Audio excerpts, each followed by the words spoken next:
I looked my Aunt Bernice dead in the eye across the Thanksgiving turkey and said thank you for the old Toyota you sent me.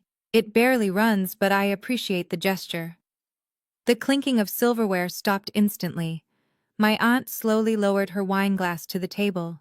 She looked at me with genuine confusion and asked, "What Toyota are you talking about, Monique?" "I sent you a brand new Mercedes Benz GLE with white pearl paint." My sister Chantel, sitting next to me, spit her red wine all over the white tablecloth. My brother-in-law Kyle dropped his fork onto his plate with a loud clang. Before I tell you how I discovered that my own sister stole an $85,000 car meant for me and left me with a death trap that almost took my life, let me know where you are watching from in the comments. Hit like and subscribe if you have ever been the one person in your family who always gets the short end of the stick. I am Monique, 32 years old, and for years I let my family treat me like a doormat. But that Thanksgiving was the day everything changed. It started an hour before dinner. I was driving the 2005 Toyota Corolla my sister claimed she had generously found for me. The heater was broken and the Atlanta rain was freezing against the windshield. The engine sounded like a dying animal coughing and sputtering as I turned into the driveway of my sister's sprawling estate in Buckhead. I prayed the car would just make it up the hill, but my prayers went unanswered. Right as I reached the massive iron gates, the engine gave one final violent shake and died. Black smoke started pouring out from under the hood, billowing up into the gray sky like a signal fire of my poverty. I sat there for a moment, gripping the steering wheel, my knuckles white. I could feel the heat of shame rising up my neck. I looked up at the balcony of the mansion. The French doors opened and my brother-in-law Kyle stepped out. He was holding a glass of scotch in one hand and his phone in the other. He did not come down to help. He did not call a mechanic. Instead, he held his phone up and started recording. I could see the ring light reflecting in his glasses. Even from down the driveway, I could hear his voice carrying over the wind. "Look at this, folks. There goes the property value of the neighborhood. This is what happens when you let the lower tax bracket into a gated community." He laughed that hollow, condescending laugh of his and turned the camera back to himself. I took a deep breath, grabbed my cheap bottle of wine from the passenger seat, and stepped out into the rain. The smoke from my car was choking me, but the humiliation from Kyle's Instagram story hurt far worse. I buttoned my coat tight and walked up the long paved driveway. My boots were old, and the sole of the left one was coming loose, letting the cold water seep into my socks. I just wanted to get inside, get warm, and survive this dinner for the sake of my Aunt Bernice, who was flying in from Miami. I finally reached the massive double oak front doors and reached for the handle. Suddenly, the door flew open, but it was not to welcome me. My sister Chantel stood there blocking the entrance like a bouncer at an exclusive club. She was wearing a cream-colored silk dress that probably cost more than my entire wardrobe. She looked down at my feet and wrinkled her nose in disgust. "Stop right there, Monique," she snapped, holding up a manicured hand. "Do not you dare step on my imported marble floors with those shoes. Look at them. They are covered in oil and grease from that piece of junk you drive." I tried to protest. I told her it was raining and I was freezing. I told her I had wiped my feet on the mat. But Chantel did not care. She leaned in closer, her voice dropping to a harsh whisper, so the guests inside would not hear. "We have important investors here tonight, Monique. Kyle is trying to close a deal. We cannot have you tracking mud and grease through the foyer looking like the help. Go around the back. Use the service entrance through the kitchen. That is where you fit in better anyway." She slammed the door in my face before I could say another word. I stood there staring at the heavy wood shivering in the cold. I could hear laughter coming from inside. Warmth and light were just inches away, but I was locked out. Again. I tightened my grip on the wine bottle and started walking through the wet grass around the side of the house. My heels sank into the mud with every step. I could see through the floor-to-ceiling windows into the living room. Kyle's friends were all there holding crystal glasses, laughing at something Kyle was showing them on his phone. Probably the video of my car smoking in the driveway. I felt a tear, hot and angry, slide down my cheek. They thought I was weak. They thought I would just take the disrespect forever because I was the quiet one. The poor one. The one who should be grateful for scraps. But as I trudged through the mud toward the back door, I made a silent vow to myself. This would be the last time I walked through the service entrance. They did not know it yet, but the woman walking into their kitchen was not the same woman who drove up in that broken car. The war had just begun. The heat hit me instantly as I stepped through the service entrance into the kitchen. It smelled of sage brown sugar and roasted turkey, a sharp contrast to the smell of burnt oil and exhaust that clung to my damp coat. I spent a solid 5 minutes scrubbing the mud off my boots with paper towels before I dared to step onto the hardwood.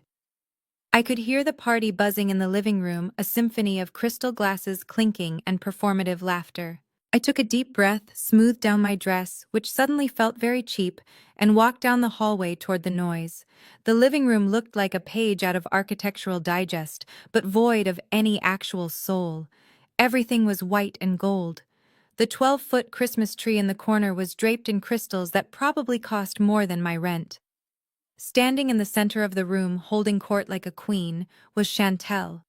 She was surrounded by a group of women who all looked identical with their blowout hair and Botoxed foreheads.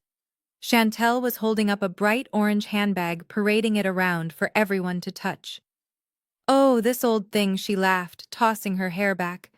"Kyle just surprised me with it. He said a successful man needs a wife who looks the part. It is a Birkin. There is a 2-year waiting list, but you know Kyle, he pulls strings." I stayed in the shadows of the doorway watching. My eyes narrowed as I focused on the bag. As a senior insurance underwriter, I spend my days assessing the value of high-end assets. I know exactly what authentic luxury looks like, and I know what a fraud looks like. The stitching on the handle was just a fraction of a millimeter off. The gold hardware was too shiny. It was a fake, a very good fake, but a fake nonetheless. Or worse, it was real but bought with money that did not belong to them. I filed that information away for later. Suddenly Kyle spotted me. He was standing by the fireplace with 2 older white men in navy suits sipping scotch.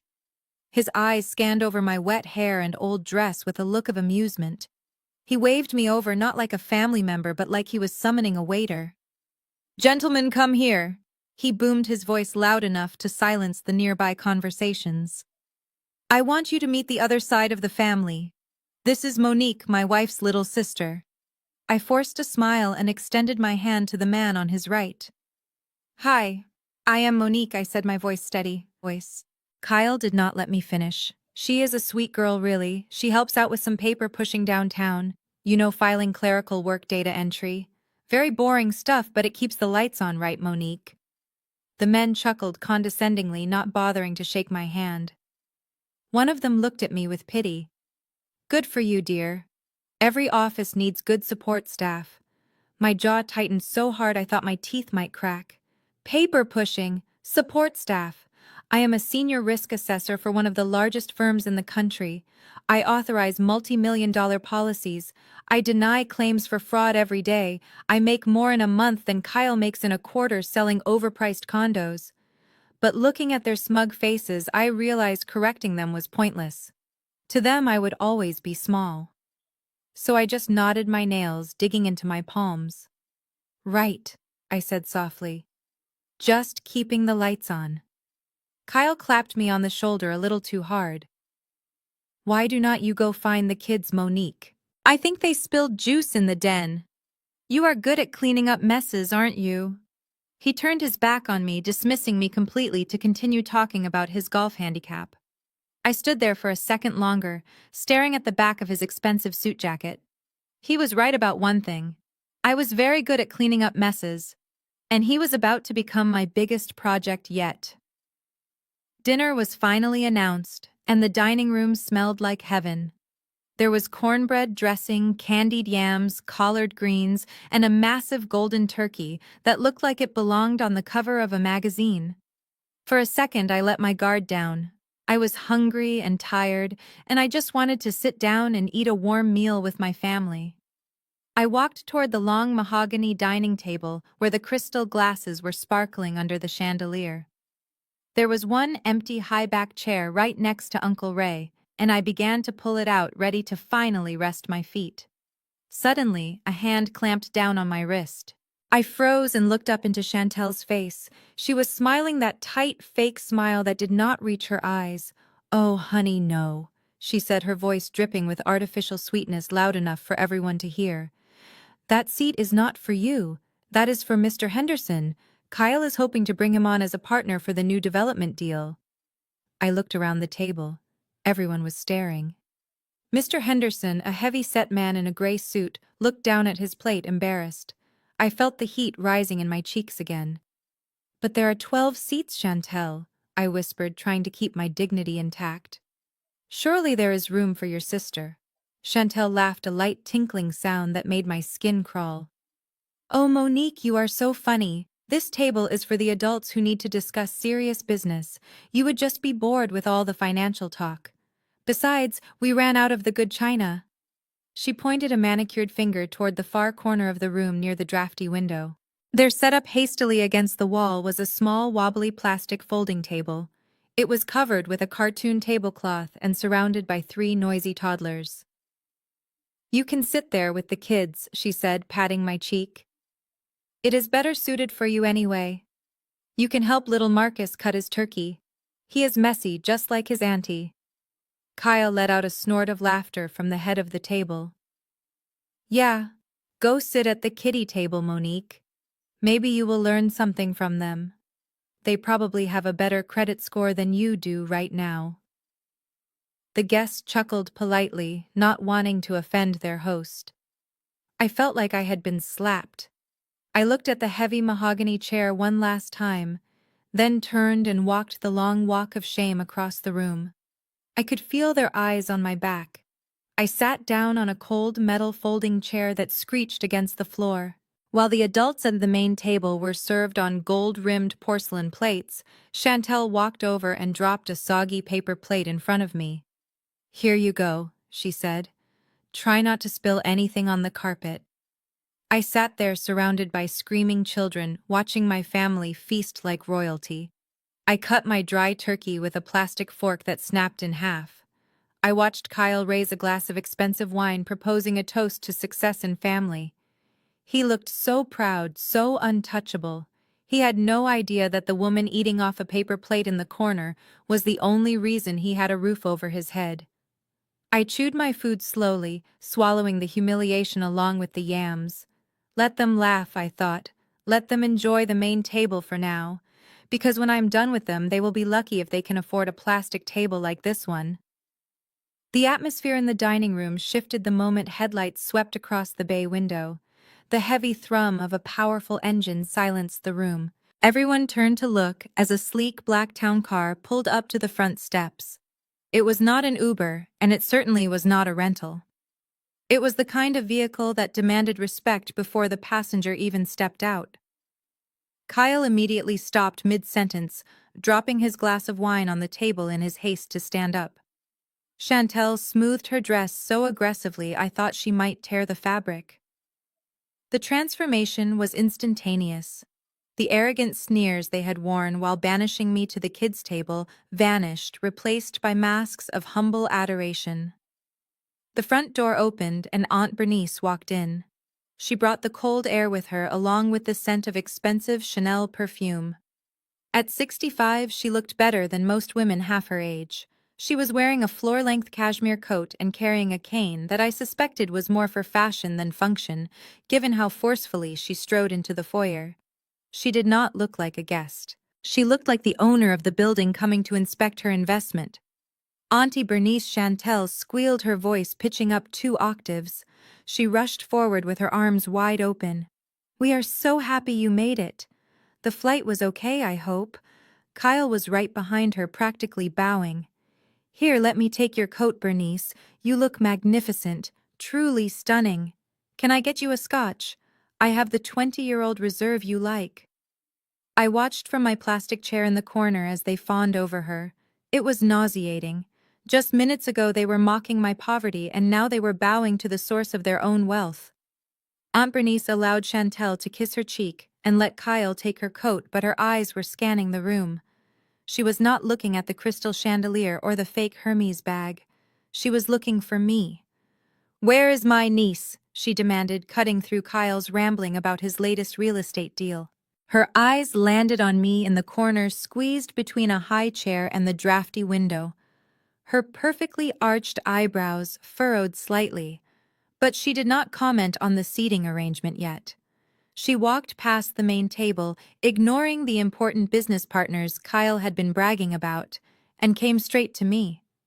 I stood up, wiping my hands on a napkin, feeling suddenly very small in my old dress. "Monique, baby," she said, pulling me into a hug that smelled like safety and old money. "It is so good to see you. You look tired, child. Are you working too hard?" "I am okay, Auntie," I stammered, trying to hold back tears. "Just busy." She pulled back and held me by the shoulders, looking me dead in the eye. "Well, at least the commute should be better now, right?" "How is she running?" I blinked, confused. "How is who running?" "The car, baby, the car. The Mercedes GLE. I know you wanted black, but I picked the pearl white because I thought it suited you better. Does it drive smooth?" I paid extra for the air suspension package because I know those roads near your office are terrible. My brain short-circuited. Pearl white, Mercedes GLE, air suspension. I thought about the rusted gray Toyota sitting in the driveway with the black smoke and the broken heater. I opened my mouth to say, "Auntie, I do not know what you are talking about," but before I could get a sound out, Chantel was there. She appeared out of nowhere, sliding her arm through Aunt Bernice's. "Oh, Auntie, come on. Now let us not talk about cars on an empty stomach. You must be starving. The turkey is getting cold, and we have that special cranberry sauce you love." She shot me a look over Bernice's shoulder. It was a look of pure panic and malice. A look that said, "Keep your mouth shut or else." "Yes," Bernice Kyle chimed in loud and nervous. "Let us eat. Monique is still getting used to the features. You know how high-tech things are these days." "Right, Monique." They steered her away from me like bodyguards protecting a VIP. I stood there by the plastic table, my heart hammering against my ribs. Mercedes. She sent a Mercedes. I looked down at my phone where I had a picture of the Toyota.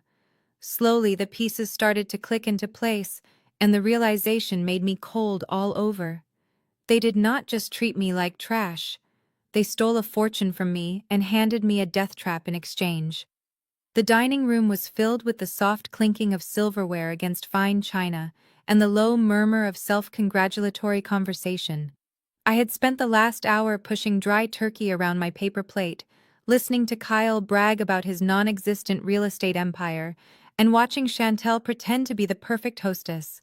My patience had worn thin, but my resolve was hardening like concrete. I looked at the time. It was now or never. I stood up from my wobbly plastic chair in the corner. The metal legs scraped against the hardwood floor, creating a screech that silenced the room instantly. Every head turned. Kyle looked annoyed, his fork halfway to his mouth. Chantel's eyes widened with a silent warning, but I ignored them both.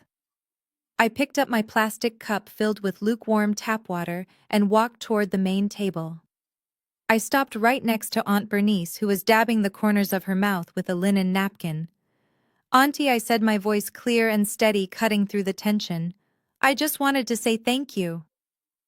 Bernice looked up at me, a warm smile crinkling the corners of her eyes. "Oh, baby, you do not have to thank me for coming. I would not miss Thanksgiving with my favorite niece." "No, Auntie." I continued, keeping my eyes locked on hers, but peripherally watching Chantel. "I mean, thank you for the car. I know it is a 2005 Toyota, and the heater does not work, and it smells like wet dog, but I really appreciate you thinking of me. It gets me from point A to point B most of the time." The room went dead silent. You could hear a pin drop. Chantel stopped breathing. Kyle froze. Aunt Bernice frowned, her smile fading into confusion. She set her crystal wine glass down slowly. Then she picked up her knife and fork and dropped them onto her plate with a loud, deliberate clatter that echoed like a gunshot.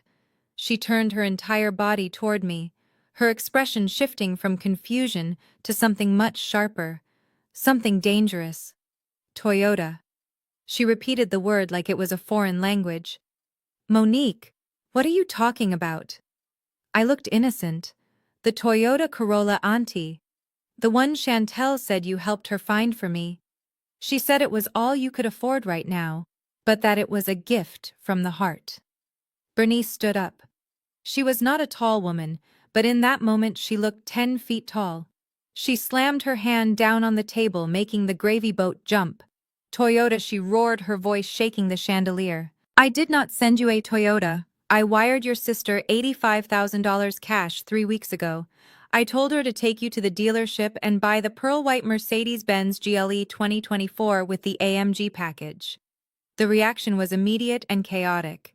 Chantel, who had been sipping her red wine, choked violently, spraying crimson liquid all over the pristine white tablecloth. It looked like a crime scene. Kyle dropped his fork onto his plate, the metal clanging loudly. The investors looked back and forth between us, their eyes wide. Bernice ignored them all. Her eyes were laser-focused on Chantel, who was currently coughing and gasping for air. Chantel, Bernice said, her voice dropping to a terrifying whisper. Where is my money, and where is your sister's car? I took a sip of my water and sat back down on the edge of the mahogany table, crossing my legs. Finally, I had a seat at the main table.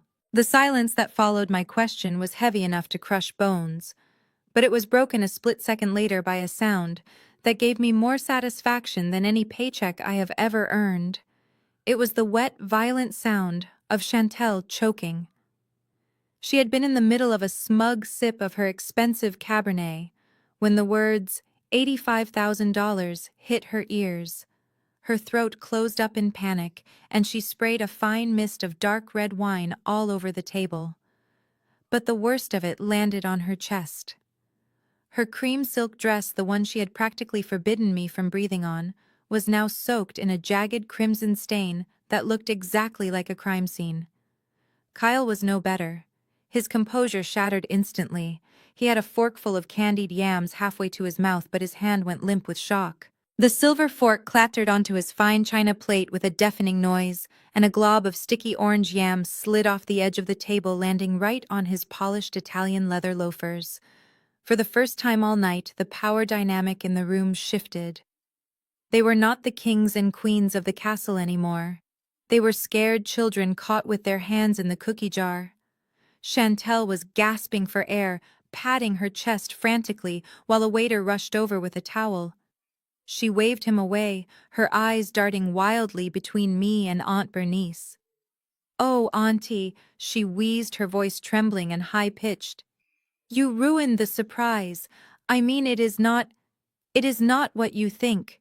The dealership called last week. You know how the supply chain is. The chip shortage. Yes, the chips.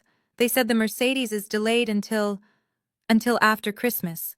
She was lying through her teeth, and she was doing a terrible job of it. Even the investors at the table looked uncomfortable, shifting in their seats and checking their watches. You do not buy a $500 junk car with no heater as a placeholder for a luxury SUV. You get a dealer loaner. But she kept babbling, trying to fill the silence with noise. "I bought the Toyota just so Monique could get around in the meantime," she stammered, her face flushing a deep, blotchy red. "It is a temporary solution. Just a little helper car until the big gift arrives." "Right, Kyle. Tell her, Kyle." Kyle nodded his head so fast, I thought it might snap off. "Right. Exactly. Supply chain issues are terrible right now, Bernice. Big problems globally. Very hard to get inventory." Aunt Bernice did not say a word for a long, agonizing minute. She looked at the wine stains spreading on Chantel's dress, then she looked at the sweat beading on Kyle's forehead. She was a businesswoman who built a logistics empire from nothing. She knew the smell of fear, and she knew the sound of a lie. But she also came from a generation that believed in keeping family business private, especially in front of guests. She slowly picked up her wine glass and took a measured sip, never taking her eyes off Chantel. "Is that so?" she said, her voice cool and unbothered, though her eyes remained hard as flint. "Well, I suppose we will just have to wait and see then. But Chantel, dear, do get that dress cleaned. It looks terrible. She went back to eating her turkey, signaling that the interrogation was over for now. Chantel slumped back in her chair, looking like she had just run a marathon. She thought she had survived. She wiped the sweat from her upper lip and shot me a look of pure venom, but I just smiled and took a bite of my cranberry sauce. She had no idea that Aunt Bernice's silence was not forgiveness. It was simply a stay of execution, and I was going to be the one to flip the switch. Dinner ended with a forced cheerfulness that felt more fragile than the crystal glasses everyone was holding. Aunt Bernice had retreated to the guest suite pleading jet lag, but I knew she was just tired of the lies. The investors shook hands with Kyle, still oblivious to the fact that the man they were doing business with was a fraud. As the front door closed behind the last guest, the mask dropped completely. The warmth of the holiday evaporated, leaving the house cold and silent. I was in the kitchen scraping the leftovers of the expensive meal I was barely allowed to eat into the trash. The plastic tablecloth from the kids' table was balled up in the corner, a pathetic reminder of my place in this hierarchy. I reached for my purse, ready to leave, ready to escape the suffocating air of this mansion. Suddenly, a heavy hand slammed against the granite countertop right next to my head. I jumped, spinning around to find Kyle standing there. The charming host was gone. His tie was loosened, his face was flushed with too much scotch, and his eyes were dark with rage. He loomed over me, trapping me between the counter and the refrigerator. "You listen to me, and you listen good, Monique," he hissed, his breath smelling of stale alcohol. "You keep your mouth shut about that money. You hear me?" I tried to step back, but there was nowhere to go. "Kyle, I am just confused," I said, my voice trembling slightly, despite my best efforts. Aunt Bernice said— "I do not care what Bernice said," he interrupted, spit flying from his mouth. "That old hag does not understand business. 85,000 is nothing to her, but for me it is seed money. I am turning that into 500,000 by next quarter. Crypto. Real estate. You would not understand because you have a poverty mindset, Monique." He leaned closer, invading my personal space, until I could see the broken capillaries in his eyes. "If you say one single word to her, or anyone else about the car, I will destroy you. I will tell everyone you stole from us. I will ruin that little reputation you have built at your boring insurance job. I will make sure you are cut out of this family forever. You will be on the street." I looked at him, really looked at him. I saw the fear behind the aggression. He wasn't a powerful businessman. He was a desperate gambler playing with money that wasn't his. And for the first time in my life, I realized I wasn't scared of him anymore. I was disgusted. "Is that a threat, Kyle?" I asked quietly, gripping my purse strap. "It is a promise," he sneered, poking a finger into my shoulder. "You are lucky we even let you in this house. Do not bite the hand that feeds you. Now get out. Get in that piece of trash car and leave. And pray it starts, because I am not calling a tow truck for you." He stepped back, giving me one last look of contempt before storming out of the kitchen. I stood there for a moment in the silence, my heart pounding not from fear, but from adrenaline. He thought he had silenced me. He thought he had won. He had no idea that he just gave me every reason I needed to burn his world to the ground. I walked out into the cold night, got into my death trap of a car, and turned the key. It sputtered to life, and as I drove away from the mansion, I didn't look back. The war had officially begun. I gripped the steering wheel of the Toyota so hard my knuckles turned white as I navigated the winding roads leading away from my sister's estate. The rain had turned into a torrential downpour, hammering against the roof like 1,000 tiny stones. Inside the car, it was freezing. The heater, which Chantel swore just needed a little warm-up time, was blowing nothing but icy air onto my legs. I could see my own breath fogging up the glass, adding another layer of blindness to the night. I reached out to wipe the condensation away with my sleeve, shivering uncontrollably. It was not just the cold that had me shaking. It was the rage. The image of Kyle's smug face and Chantel's fake concern burned in my mind brighter than the headlights of the oncoming traffic. $85,000. They stole $85,000 and gave me this rust bucket that sounded like a lawnmower choking on gravel. I reached for the windshield wiper stalk and clicked it to the highest setting. Instead of clearing the water, the rubber blade on the driver's side detached halfway, flapping uselessly against the glass with a rhythmic thwacking sound. Thwack, thwack, thwack. It was mocking me. I squinted, trying to see the road through the blur of water and streetlights. I was approaching the sharp curve near the highway on ramp. I took my foot off the accelerator and gently tapped the brake pedal. Nothing happened. The pedal felt spongy soft, like stepping into a bowl of pudding. My heart hammered against my ribs. I pressed harder. Still nothing. The car was not slowing down. The speedometer needle hovered at 45 miles per hour, and the concrete median was rushing toward me. Panic surged through my veins, cold and electric. I slammed my foot down on the brake with all my weight. A grinding noise like metal screaming against metal tore through the cabin, but the wheels did not lock.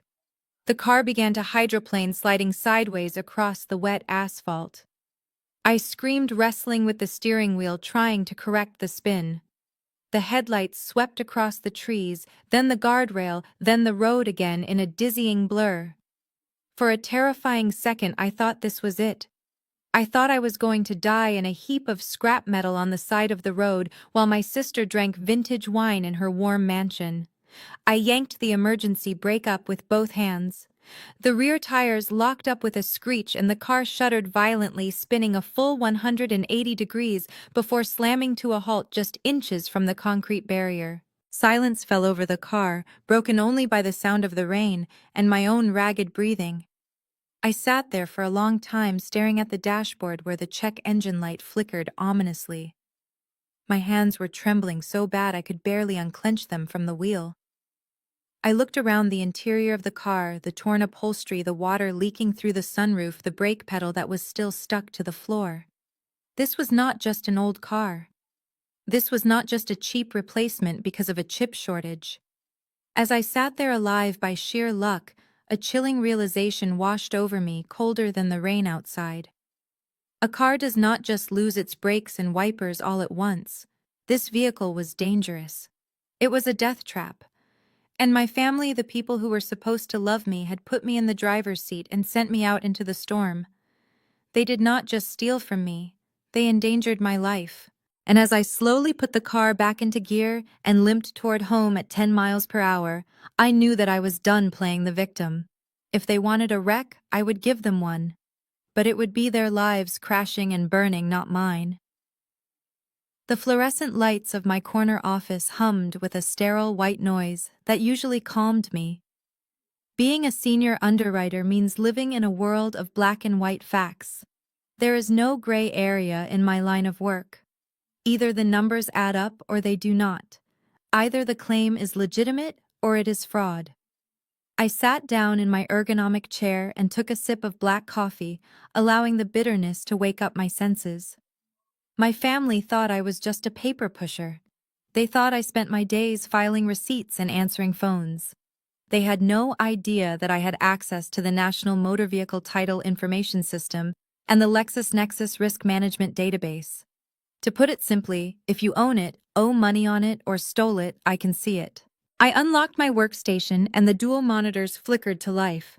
My fingers hovered over the keyboard. For a moment, I hesitated. There is a rule in my industry about looking up people you know. It is a gray area, ethically speaking, but after last night I was done with ethics. I was hunting. I opened the main portal for the Georgia Department of Revenue and selected the Vehicle Registration Search tab.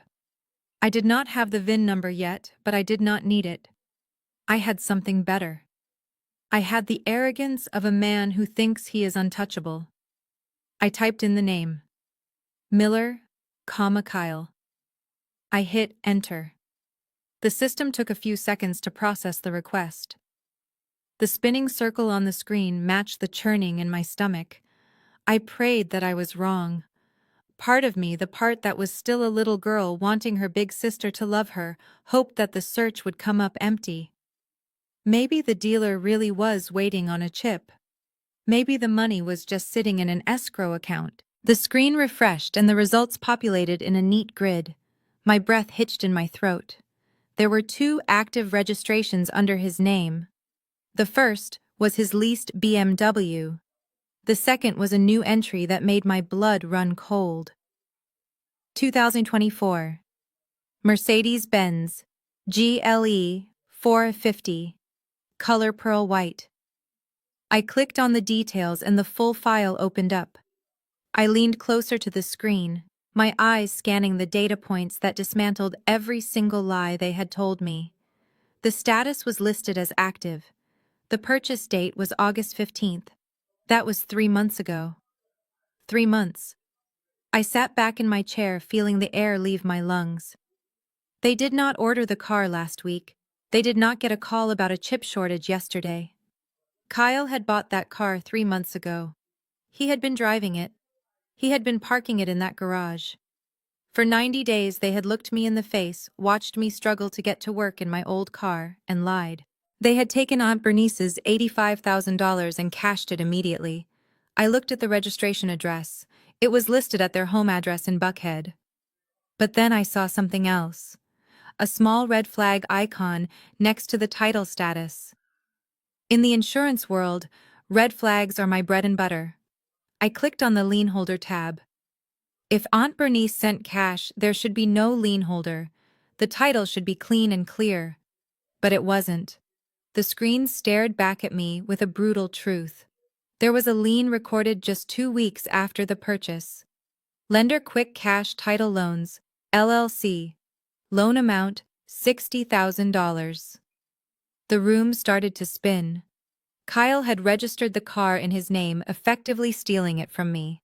Then he had turned around and used that stolen car as collateral to take out a high-interest loan from a predatory lender. He had cashed out the equity of a gift meant for me. I wasn't just a victim of theft. I was the victim of a sophisticated financial shell game orchestrated by my own sister and her husband. I printed the document, the sound of the printer rhythmically spitting out the paper like a judge banging a gavel. I picked up the warm sheet of paper and stared at Kyle's name. "You think you are smart, Kyle?" I whispered to the empty office. "But you just left a paper trail right to your prison cell." The registration on my screen was the smoking gun, but I needed to find the bullet. In my line of work, we follow the money because people lie, but bank accounts do not. I opened the credit check portal. As a senior underwriter, I have access to the deep layers of financial history that most people think are private.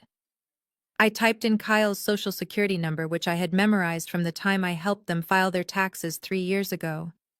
I hit enter and watched the screen load. If his vehicle registration was a lie, his credit report was a horror story. I gasped audibly in the quiet office. The screen was a sea of red ink. Kyle's credit score, which he bragged was perfect, was actually sitting in the low 500s. That is not the score of a successful real estate mogul. That is the score of a man drowning in debt. I scrolled through the transaction history looking for where the money was going. It was not going into property developments or stocks. It was going to DraftKings, BetMGM, offshore poker sites, and a crypto exchange that had crashed months ago. Kyle was not an investor. He was a degenerate gambler. I watched the timeline of his financial collapse. He had maxed out every credit card he owned. He had taken out a second mortgage on the house without Chantel knowing. But the most damning piece of evidence was the entry dated just 2 days after he registered my Mercedes in his name. There it was. A deposit of $60,000 from Quick Cash Title Loans, LLC. I felt bile rise in my throat. I knew exactly what that was. A title loan is the last resort of the desperate. You hand over the clean title of your car to a predatory lender, and they give you cash at an astronomical interest rate. If you miss a single payment, they come in the middle of the night and take the car. Kyle had taken Aunt Bernice's gift, a luxury car meant to keep me safe, and walked straight into a loan shark's office. He used the Mercedes as collateral to get $60,000 of fast cash. I looked at the terms of the loan listed in the database. The interest rate was 189% APR. He was paying thousands of dollars a month just in interest. He had burned through the cash Aunt Bernice sent. Then he leveraged the car itself to feed his gambling addiction. And what did he give me? A $2,000 death trap with no brakes. I sat back in my chair, my hands shaking with a mixture of rage and clarity. This was not just theft. This was a Ponzi scheme built on my back. Kyle was terrified. He was bleeding money and the loan sharks were circling. If Aunt Bernice found out he didn't have the car, he would go to jail. If the loan sharks didn't get paid, they would take the car and he would be exposed. He was trapped, and a trapped animal is the most dangerous thing in the world. Suddenly, the broken brakes on my Toyota didn't feel like an accident anymore. They felt like a solution to his problem. If I died in a wreck, he could claim it was a tragedy, collect some kind of insurance payout, and keep the charade going a little longer. My brother-in-law wasn't just a thief. He was mathematically calculating the value of my life against his gambling debts. And according to his ledger, I was worth more dead than alive. The smell of old Joe's garage always reminded me of my grandfather. It was a mix of motor oil, stale coffee, and Newport cigarettes, a scent that meant honesty in a world full of plastic smiles. Joe had been fixing cars in our neighborhood for 40 years. He was the kind of mechanic who would tell you if you needed a new transmission or if you just needed to tighten a screw. I trusted him with my life, which is exactly why I brought the Toyota to him. I pulled the car into the bay, the brakes squealing like a dying pig. Joe wiped his greasy hands on a rag and walked over, shaking his head, before I even turned the engine off. "Monique, baby," he said, his voice gravelly and deep. "Please tell me you did not spend actual money on this heap." I could hear the timing belt screaming from down the street. I stepped out of the car feeling a wave of embarrassment. "It was a gift, Joe. From my sister. But the brakes feel spongy and the dashboard lights are acting funny. The airbag light never comes on even when I start the car. Can you just give it a once-over?" Joe frowned, walking around the vehicle tapping the rusted fender with his knuckle. "A gift, huh? Well, let's see what we are working with." He popped the hood and spent 10 minutes poking around, making non-committal grunting noises. Then he moved to the interior. He sat in the driver's seat and ran his hand over the steering wheel. He squinted at the dashboard, then leaned in closer. "That is strange," he muttered. "The cover on the steering wheel hub is loose, and the passenger side dash looks like it has been glued back together." He reached for his screwdriver. I stood by the open door watching him. My stomach was starting to knot up again. I expected him to tell me I needed new brake pads or an oil change. I did not expect him to start taking the car apart. Joe wedged the screwdriver into the seam of the steering wheel cover and applied pressure. With a loud pop, the plastic casing flew off.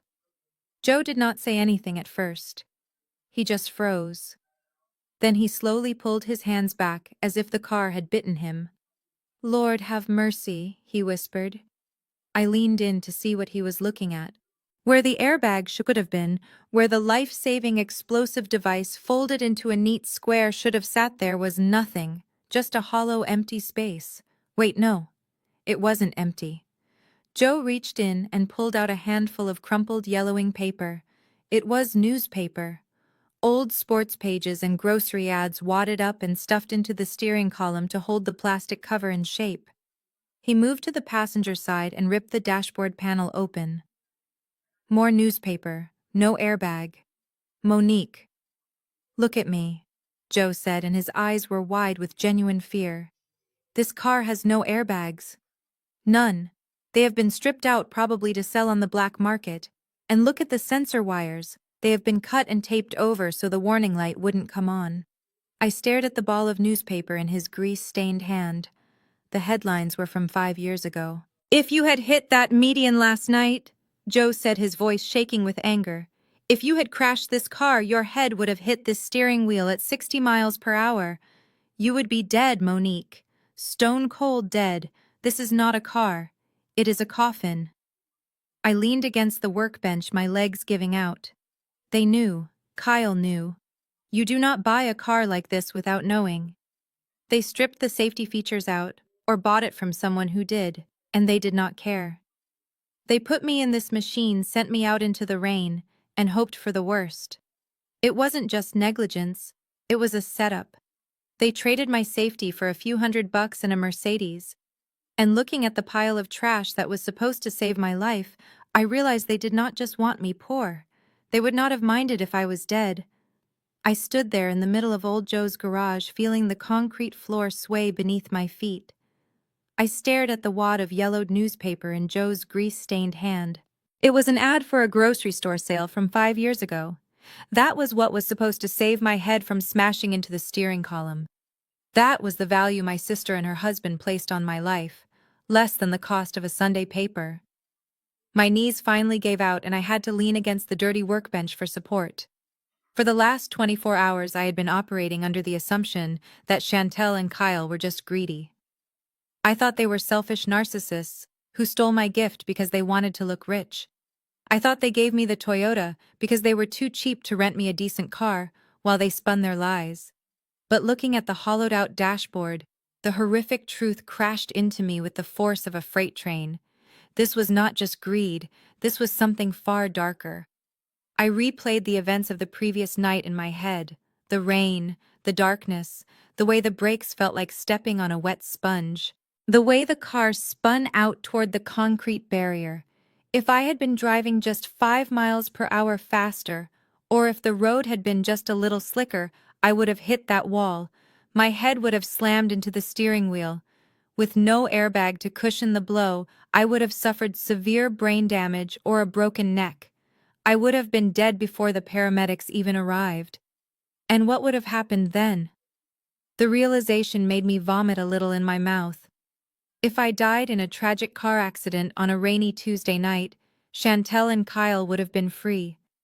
Aunt Bernice would have flown in for a funeral, not an investigation. She would have been too grief-stricken to ask about the Mercedes. Chantel would have played the grieving sister crying crocodile tears over my casket, while Kyle quietly sold the Mercedes or kept driving it, knowing the only person who knew the truth was 6 feet under. They did not just steal from me, they made a calculation. They weighed the risk of me finding out against the probability of me dying in this death trap, and they decided those were acceptable odds. They rolled the dice with my life. I looked at Joe, who was watching me with a mixture of pity and fear. He knew what I was thinking. He knew that you do not buy a car with a salvage title and missing airbags by accident. You buy it because it is cheap, and you buy it because you do not care what happens to the person driving it. I took a deep breath, forcing the air into my constricted lungs. The tears that had been threatening to fall evaporated instantly, replaced by a cold, hard resolve. I was done being the victim. I was done being the little sister who needed protection. They wanted a tragedy, well, I would give them one. But it would not be a car crash. It would be a financial and social collision that would leave no survivors. I looked up at Joe, my eyes dry and focused. "Put it back together," I said, my voice sounding strange to my own ears, like it belonged to someone else. He looked at me like I was crazy. "Monique, I cannot let you drive this. It is illegal. It is dangerous. I am not going to drive it," I told him. "I am going to use it. Put the dashboard back. Make it look exactly like it did when I brought it in. I need them to think I am still the stupid, unsuspecting little sister driving her death trap to work. I need them to think they are winning until the exact moment I take everything they have." I stood outside the garage, gripping my phone so tightly I thought the screen might crack under the pressure of my thumb. The wind was whipping around the corner of the building, carrying the scent of rain and motor oil, but I barely felt the cold. Inside that garage was the physical proof that my sister did not care if I lived or died. But right now, I could not scream. I could not cry. I had to become the greatest actress the world had ever seen. I needed access to their house one last time, and the only way to get inside the fortress was to lower the drawbridge myself. I took a deep breath, closing my eyes and visualizing the submissive, quiet little sister I had been for 30 years. The doormat, the scapegoat. I dialed Chantel's number. She answered on the second ring. Her voice was tight-clipped and laced with paranoia. "What is it, Monique? I am busy helping Kyle with paperwork." I forced my voice to pitch up slightly, adding a tremor of nervous energy that she would interpret as submission. "Hey, sis," I said, sounding breathless. "I am sorry to bother you. I just got off the phone with Aunt Bernice." The silence on the other end was deafening. I could practically hear her heart stop. What did she want? Chantel snapped, her voice dropping to a hiss. "What did you tell her, Monique?" I bit my lip, tasting blood. "Nothing bad," I promised quickly. She was asking about the delivery date again. She wanted to call the dealership herself and yell at the manager. You know how she gets. I paused for dramatic effect, waiting for the panic to set in before delivering the antidote. "So I lied for you, Chantel. I told her the dealer called me personally this morning. I told her there is a delay with the custom pearl paint job and that it won't be ready for another 2 weeks. I told her not to worry and that I was happy to wait for perfection." I heard a long, shuddering exhale through the speaker. It was the sound of a woman who had just stepped off the gallows. "Oh, Monique," Chantel breathed out, and I could hear the smile returning to her voice. "Oh, thank God, you did good. That was very smart. You handled that perfectly." I stared at the rusted hood of the Toyota where the paint was peeling off like dead skin. "I just did not want to cause drama," I said, my voice sickeningly sweet. "I know how stressed you and Kyle are with the investments. I want to help." "Exactly," Chantel said, her tone shifting from fearful to patronizing in a heartbeat. "We are doing this for the family, Monique. For all of us. Once this deal with the investors closes, Kyle is going to be swimming in cash. We are going to take care of you. I promise. I will make this up to you. Maybe I will buy you those Louboutins you always stare at in the magazines, or a spa weekend. Just us girls." I felt bile rise in my throat.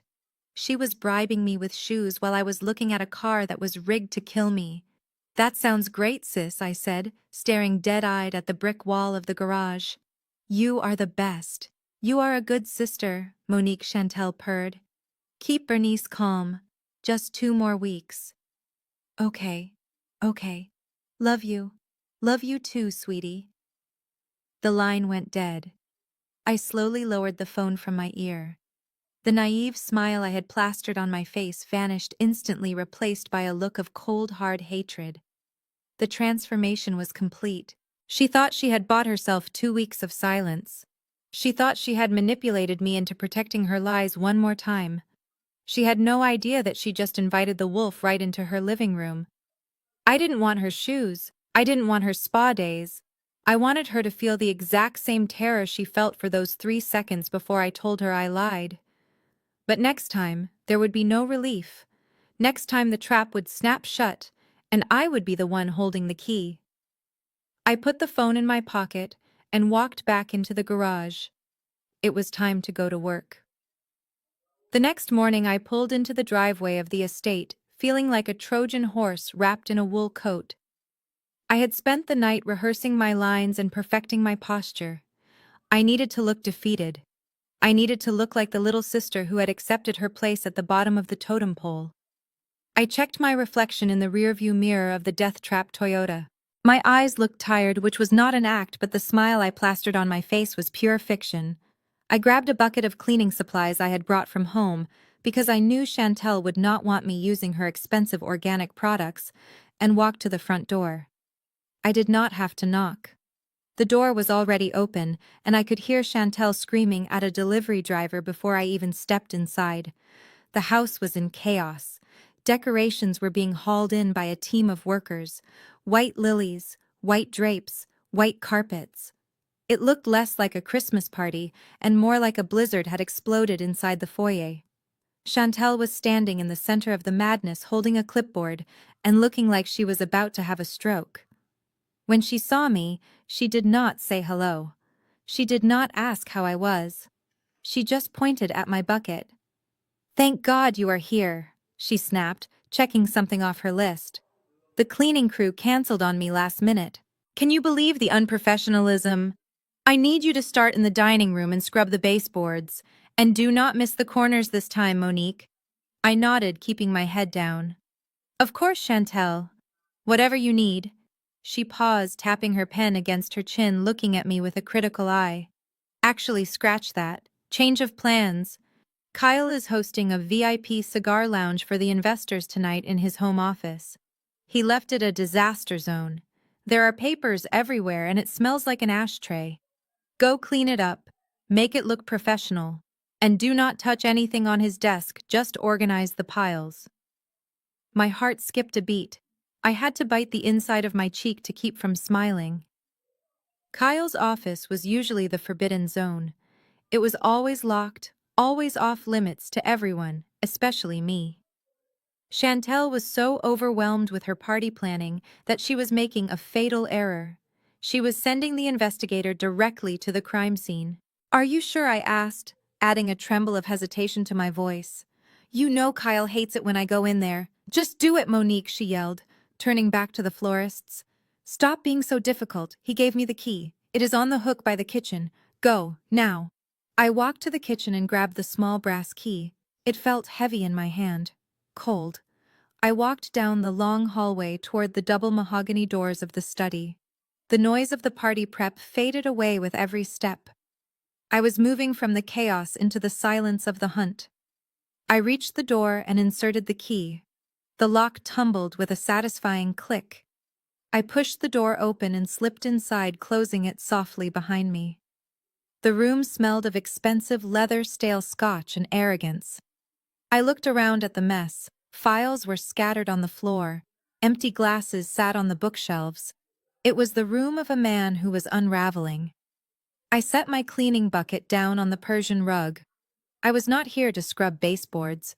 I was here to bury them. I put on a pair of latex gloves, not to protect my hands from dirt, but to keep my fingerprints off the evidence I was about to find. I looked at the massive oak desk in the center of the room. It was time to dig. I locked the heavy mahogany doors behind me, and the click of the latch sounded like the starting gun of a race. I was alone in the belly of the beast. The room smelled of stale cigar smoke and expensive cologne, masking the scent of desperation. Chantel had sent me in here to organize piles of bills and dust the shelves, but I went straight for the massive oak desk that dominated the room. This was where Kyle played at being a business mogul. I pulled on a pair of latex gloves from my cleaning bucket, not because I was worried about germs, but because I did not want my fingerprints on the crime scene I was about to uncover. I scanned the desk rapidly, past due notices from credit card companies, final warnings from the country club. It was pathetic, really. A paper trail of a life lived far beyond its means. But I was looking for something specific. I crouched down to check the lower cabinets. Behind a stack of unread golf magazines I saw it, a Sentry safe. It was heavy gray and looked impenetrable. My heart sank for a split second. I did not have the combination, but then I remembered who I was dealing with. Kyle was a man who thought he was smarter than everyone else. He was the kind of man who used his birthday as his PIN number. I reached out and tugged on the handle. It turned smoothly in my hand. The door swung open. It wasn't even locked. His arrogance was so profound that he did not think he needed to lock up his secrets in his own house, especially not when the only person cleaning was his stupid little sister-in-law. I reached into the dark metal box. There were no stacks of cash, just two thick manila envelopes. I pulled out the first one. My hands trembled as I slid the contents out. It was the original certificate of title for the 2024 Mercedes Benz GLE. The paper was cream-colored and thick with an official watermark, and there it was in black and white type. Owner Kyle Miller. He had hidden the original here, probably to keep it away from the loan sharks he had given the duplicate to. I set it aside and picked up the second envelope. It was blue and had the logo of a major life insurance carrier on the front. I frowned. Why would Kyle have insurance papers in the safe? I opened the flap and pulled out the policy. The room seemed to tilt on its axis. I had to grab the edge of the desk to keep from falling over. Term life insurance policy. The words swam before my eyes. Insured name Monique. Face amount $1 million. Primary beneficiary Chantel Miller. Relationship sister. Effective date, October 31st. I stopped breathing. The date was exactly 3 weeks ago, just days before they gave me the Toyota. They had taken out a secret life insurance policy on me, forging my signature on the application. They paid the premium with the money they stole from Aunt Bernice. I looked from the policy to the car title and then to the window where I could see my rusted Toyota parked in the driveway. The car with no airbags, the car with the cut brake lines. The puzzle pieces slammed together with a sickening clarity. They did not just want me to drive a bad car. They needed me to die in it. If I crashed and died, they would get $1 million tax-free. It would pay off their gambling debts, save their house, and buy them a new life. I sat on the floor of the office holding the paper that put a price tag on my head. I wasn't a sister to them. I wasn't family. I was a lottery ticket. And they were just waiting for my number to come up. I pulled out my phone and began snapping high-resolution photos of every single page. My hands were steady now. The fear was gone. It was replaced by a cold, calculating fury. You wanted a payout, Chantel. You are going to get one, but it won't be from an insurance company. I had just finished snapping the last photo of the insurance policy when I heard the sound that stops every heart. The heavy front door slammed shut downstairs. It echoed through the house like a gunshot. Then came the footsteps. Heavy, deliberate footsteps on the hardwood. It was not Chantel's clicking heels. It was the heavy thud of Italian leather boots. Kyle, he wasn't supposed to be home. Chantel said he was at the country club until 5. Panic is a funny thing. It makes your brain move at light speed while your body feels like it is moving through molasses. I looked at the safe. It was still open. I looked at the papers in my hand, the original car title and the life insurance policy that put a bounty on my head. I couldn't put them back. If I tried to close the safe now, the metal clang would give me away. I couldn't put them in my cleaning bucket, he might check it. I didn't have pockets in my leggings. The footsteps were getting louder, coming down the hallway toward the office. I did the only thing I could think of. I folded the thick stack of papers in half and shoved them down the front of my dress right inside my bra. The sharp edges of the paper dug into my skin, scratching me, but I didn't care. I grabbed a feather duster from my bucket and spun around just as the door handle turned. Kyle stood in the doorway. He looked disheveled. His tie was loosened and his face was flushed with that dangerous mix of alcohol and stress. He blinked, staring at me standing by his desk. The air in the room instantly became heavy. "What the hell are you doing in here, Monique?" he growled, stepping into the room. My heart was hammering against my ribs so hard I was terrified he could hear the paper crinkling against my chest. I gripped the feather duster until my knuckles turned white. I forced my posture to slump. I needed to look small. I needed to look like the servant he believed I was. "I am sorry, Kyle," I stammered, backing away from his desk. "Chantel sent me in. She said the investors would be smoking cigars in here tonight. She told me to polish your golf trophies. She said they needed to shine." I held my breath. It was a gamble. I was betting everything on his narcissism. I was betting that his ego was bigger than his suspicion. Kyle stopped. He looked at me, then he looked at the shelf of cheap participation trophies behind me. His eyes narrowed. For a terrifying second, I thought he was going to ask to search me. I thought he was going to see the sweat beading on my forehead. But then the tension in his shoulders dropped. A smirk slowly crawled across his face. He walked over to the shelf, ignoring me completely, and picked up a small gold trophy. He ran his thumb over the engraving. "Yeah," he said, his voice thick with unearned pride. "Make sure you polish this one good." That was the tournament where I closed the deal with the Henderson Group. Big money. He turned to me, stepping way too close. I could smell the stale scotch on his breath. He looked down at me with a sneer. "Clean them well, Monique. Maybe if you rub some of that success off, it will help you get a real job." He laughed at his own joke and patted me on the shoulder. His hand landed inches away from where the stolen documents were hidden. I flinched, but he didn't notice. He was too busy admiring his reflection in the plastic gold. "Carry on," he said, turning to leave. "And close the door when you are done. I do not want the help wandering around." He walked out. I waited until I heard his footsteps fade into the kitchen before I let out the breath I had been holding. My legs gave out and I sank to the floor, clutching my chest. I could feel the sharp corner of the car title digging into my skin. It hurt, but it was the best pain I had ever felt. He thought I was polishing his legacy. He had no idea I was carrying the weapon that would destroy it. I stood in the driveway next to the open hood of the Toyota and put on the performance of a lifetime. I had disconnected the battery cable just enough to kill the engine, but not enough to look obvious. I turned the key and let the silence hang in the crisp morning air. Then I slammed my hand against the steering wheel in mock frustration and let out a groan loud enough to be heard from the front porch. "Damn it!" I yelled, stepping out of the car and kicking the tire. "Not today. Please, not today." Right on cue, the front door of the mansion opened. Kyle stepped out wearing a tailored navy suit and spinning a key fob around his finger. He looked like the picture of success, or at least the picture of a man pretending to be successful. He stopped at the top of the stairs and looked down at me with a smirk. "Car trouble again, Monique," he called out, his voice dripping with false sympathy. "I told you that thing was reliable. Maybe it is operator error." I looked up at him, putting on my best damsel in distress face. "It won't start, Kyle. I think the battery is dead. I cannot be late for work today. We have a big audit coming up. Can you please give me a ride?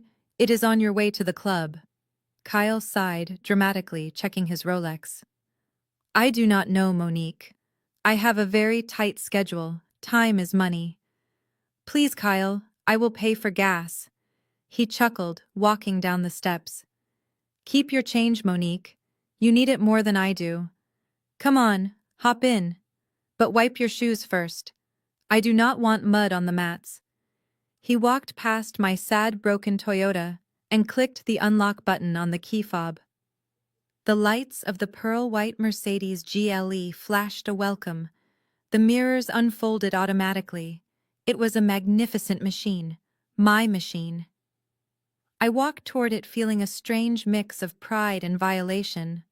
I bought this. My aunt's money paid for every inch of this steel and glass, and yet I had to ask permission to sit in the passenger seat. I opened the door and the smell hit me.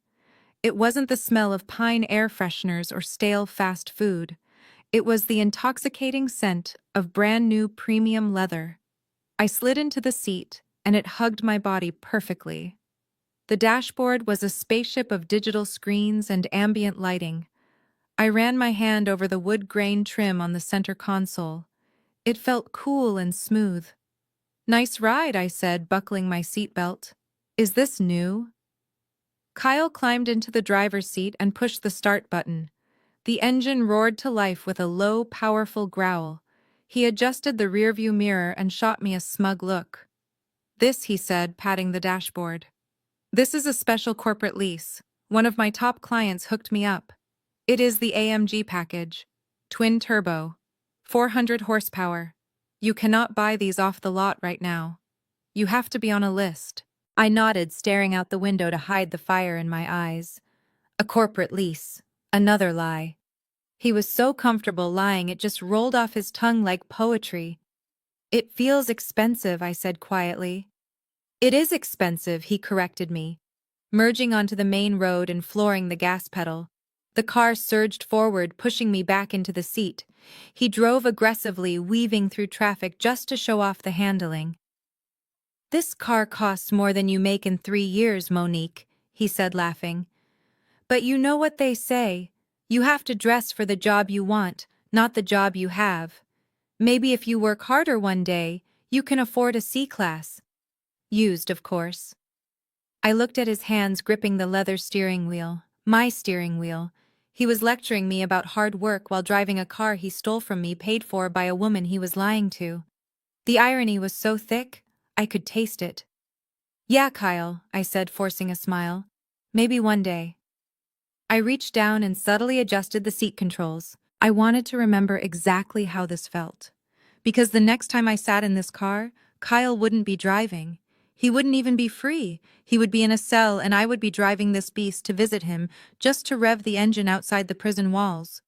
But for now I just sat back and let the thief act like a king.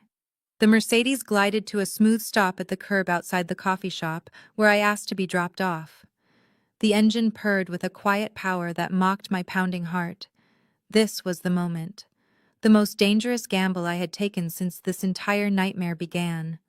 I unbuckled my seatbelt and my hands were shaking so bad I had to clasp them together in my lap for a second to steady them. I looked at the digital clock on the dashboard. It was 8:45 in the morning. Kyle would call Chantel the second I was out of the car. He always did. He needed to report back to headquarters to laugh about how pathetic I was, or to coordinate their next move. I was counting on his arrogance. I was counting on the fact that he never looked in the back seat because he treated this car like a rental, not a possession. "Thanks for the ride, Kyle," I said, reaching for the door handle. "I really appreciate it." Yeah, just hurry up," he grunted, checking his hair in the rearview mirror. "I have a meeting in 20 minutes. Do not slam the door." I opened the heavy door and turned to grab my bag. As I did, I let my purse slip from my shoulder. It hit the floor mat with a thud. "Oh, clumsy me," I muttered. I leaned back into the car to grab it. In that split second of orchestrated chaos, I reached into my coat pocket. My phone was already recording. The screen was dim. With a sleight of hand that would have made a magician proud, I slid the device deep into the crevice between the passenger seat and the center console. I pushed it down until it was invisible, but the microphone was facing up. I grabbed my purse and stood up. I slammed the door just a little harder than necessary. Kyle sped off without even looking at me. The tires screeched against the asphalt as he merged aggressively into traffic. I stood on the sidewalk watching my car, and my phone disappear around the corner. I felt naked. In the modern world, your phone is your lifeline. It is your connection to everything. And I had just planted mine on the enemy. I walked into the coffee shop and ordered a black coffee that I had no intention of drinking. I sat at a high-top table by the window and stared at the street. My heart was hammering against my ribs like a trapped bird. What if he found it? What if he hit the brakes too hard and the phone slid out? What if it rang? No, I had put it on silent. But what if the battery died? Every minute felt like an hour. I watched the second hand on the wall clock tick by, tick, tick, tick. With every second I imagined the conversation happening inside that leather cocoon. Was he calling Chantel? Was he calling his bookie? Or was he finding the phone right now? I could picture him reaching down, finding the device, seeing the recording timer ticking away. If he found it, he would know. He would know I wasn't the stupid compliant sister anymore. He would know I was hunting him. He would destroy the phone, and then he would come for me. I gripped the paper cup so hard, the lid popped off, spilling hot coffee on my thumb, but I didn't even flinch. I needed this evidence. I had the documents, but I needed the intent.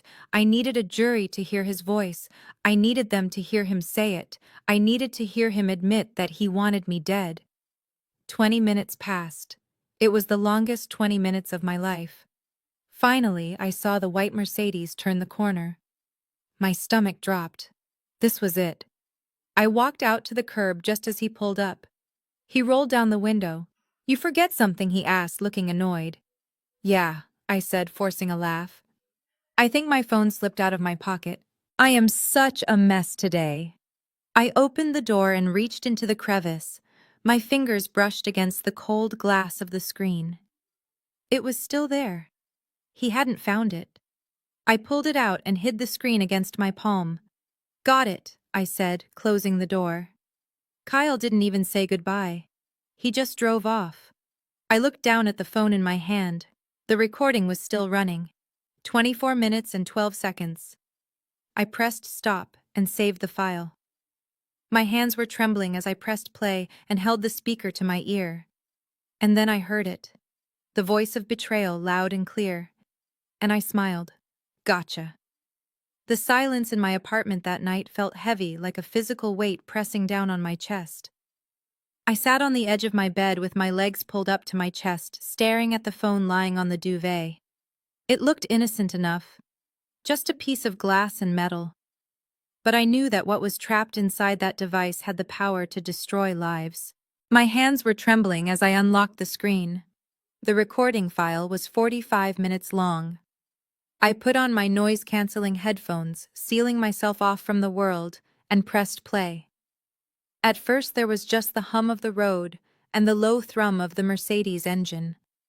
I scrubbed forward past the part where I got out of the car. I heard the door slam. Then I heard the sound of Kyle turning up the radio. For 10 minutes it was just him, singing off-key to classic rock. My heart started to sink. Maybe I was wrong. Maybe he didn't make a call. But then the music volume dropped. I heard the distinct ringtone of his car's Bluetooth system dialing out. 1 ring, 2 rings. "Hey, baby." It was Chantel's voice echoing through the car speakers, clear as a bell. "Did you drop her off?" "Yeah, I dropped her off," Kyle replied, his voice dripping with amusement. "You should have seen her face, Chantel. She was looking at the leather seats like a dog looking at a steak. She actually thanked me. She thanked me for giving her a ride in her own damn car." I heard Chantel laugh on the other end, but it was a nervous, tight sound. Did she suspect anything? Did she ask about the title again? "No," Kyle scoffed. "She is clueless. She swallowed that lie about the chip shortage hook, line, and sinker. Monique doesn't have the spine to question me. She is a follower. Always has been." There was a pause in the recording. I pressed the headphones tighter against my ears, holding my breath. Kyle Chantel's voice dropped lower, losing its humor. "I am worried. What if she takes the Toyota to a mechanic?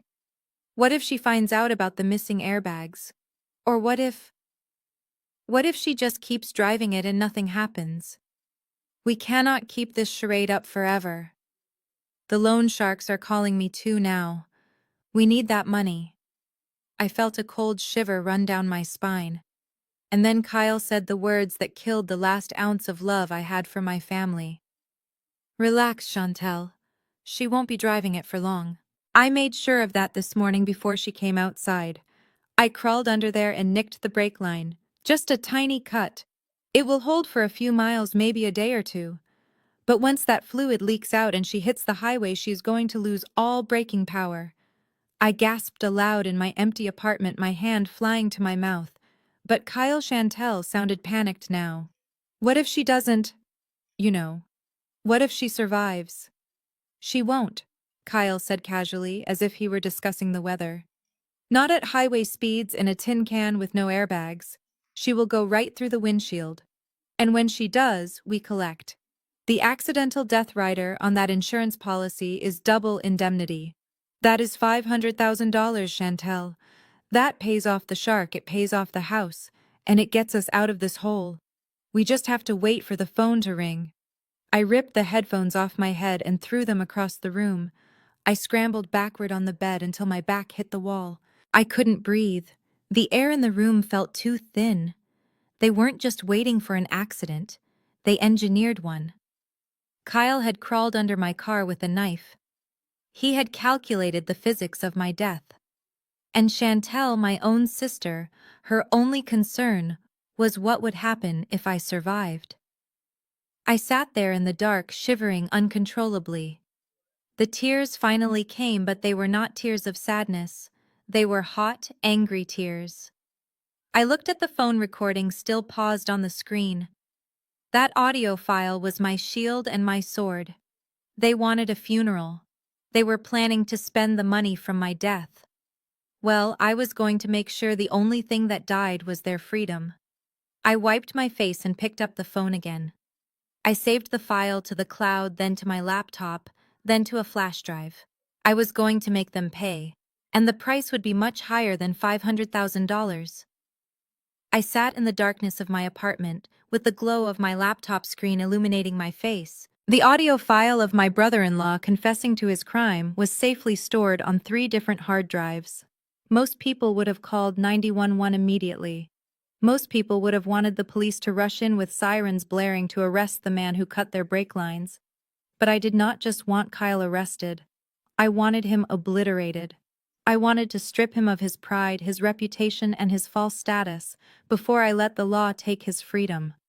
I picked up the phone and dialed the number listed on the bottom of the predatory loan contract I had photographed in his office. A voice answered on the second ring. It was rough and impatient, the voice of a man who spends his nights chasing deadbeats. Quick cash recovery. Speak. I didn't hesitate. My voice was steady, cold, and sharp as a scalpel. I am calling with information regarding a delinquent account. The name is Kyle Miller. The asset is a 2024 pearl white Mercedes Benz GLE. I heard the man on the other end stop typing. He let out a low, humorless chuckle. Miller. Yeah, we know him.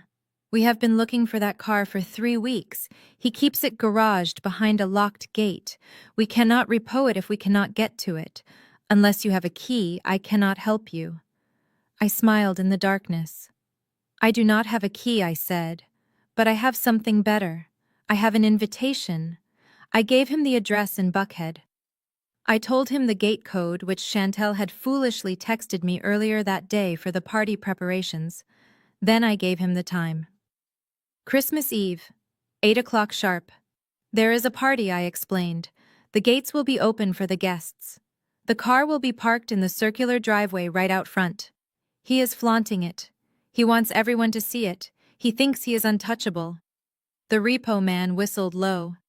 That is cold lady, giving him up on Christmas Eve. Who is this anyway?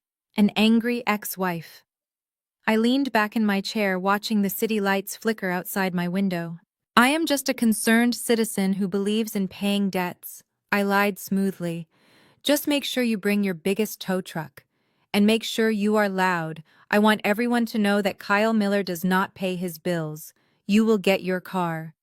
The man laughed a dark, gritty sound. You got it. We will be there with bells on. See you at the party. I hung up the phone. The stage was set. The police had the digital evidence of the insurance fraud and attempted murder, which I had already forwarded to my contact in the department. But the police operate quietly. The repo men, however, are loud. They are aggressive. They are public. Kyle wanted to be the center of attention. He wanted to be the big man on campus. Well, on Christmas Eve, all eyes would be on him.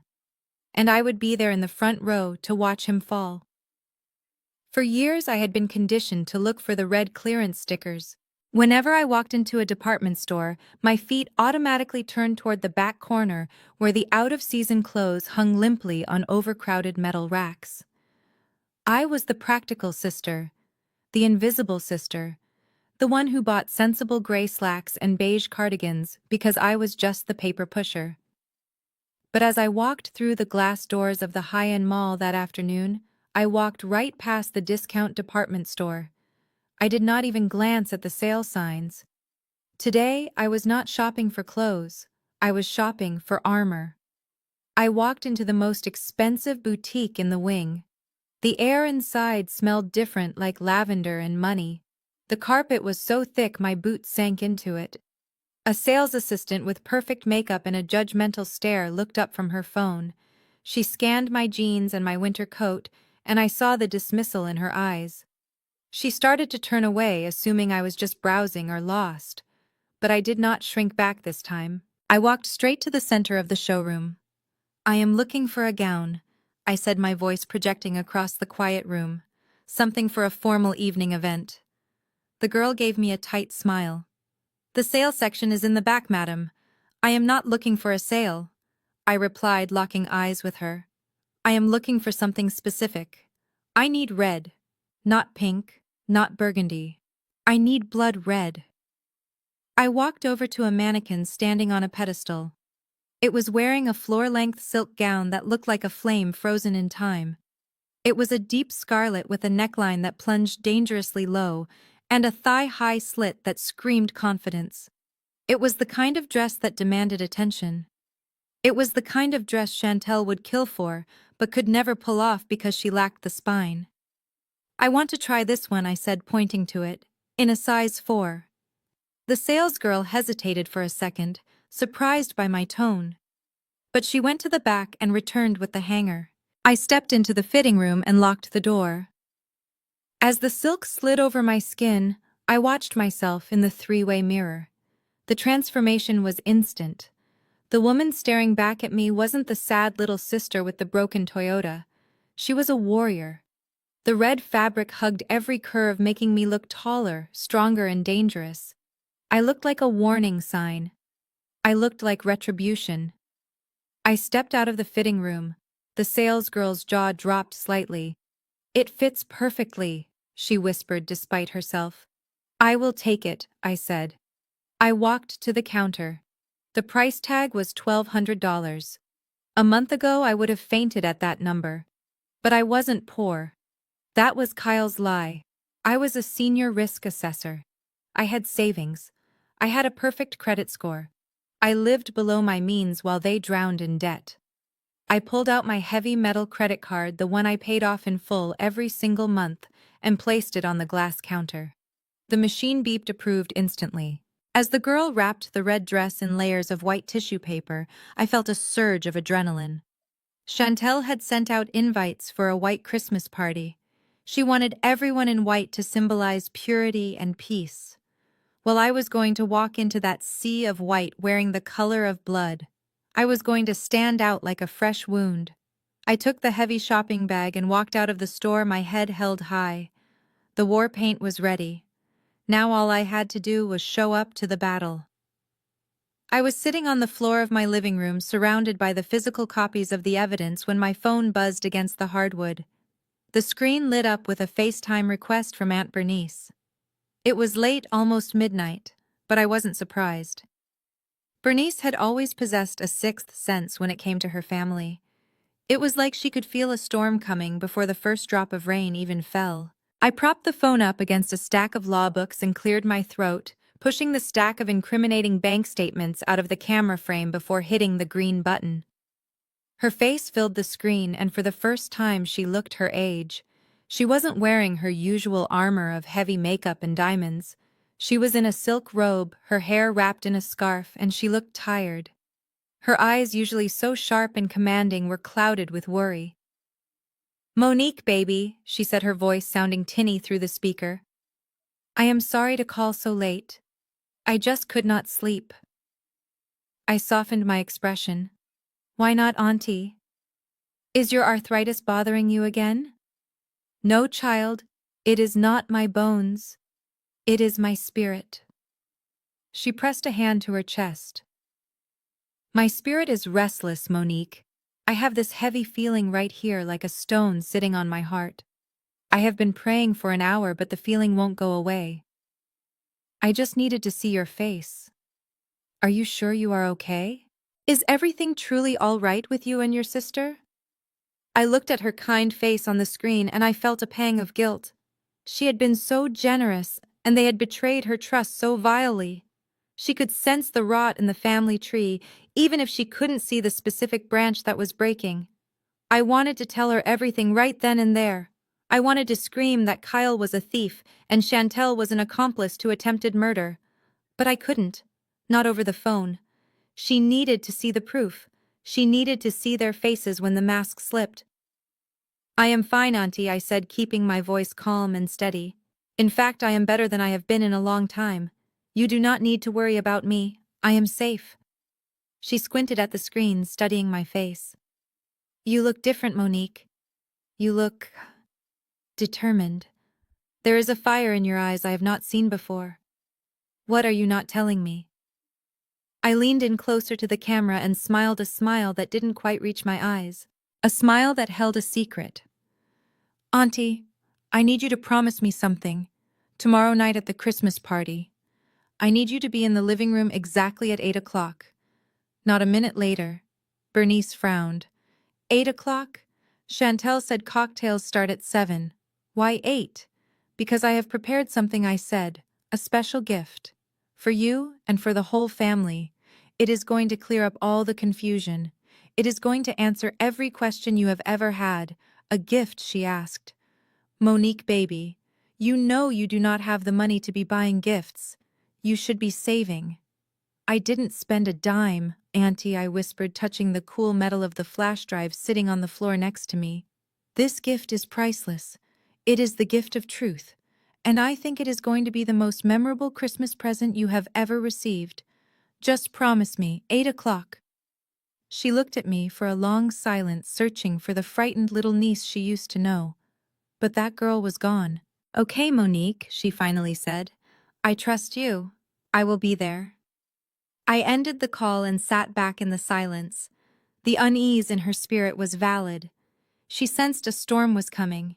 She just didn't realize that I was the hurricane.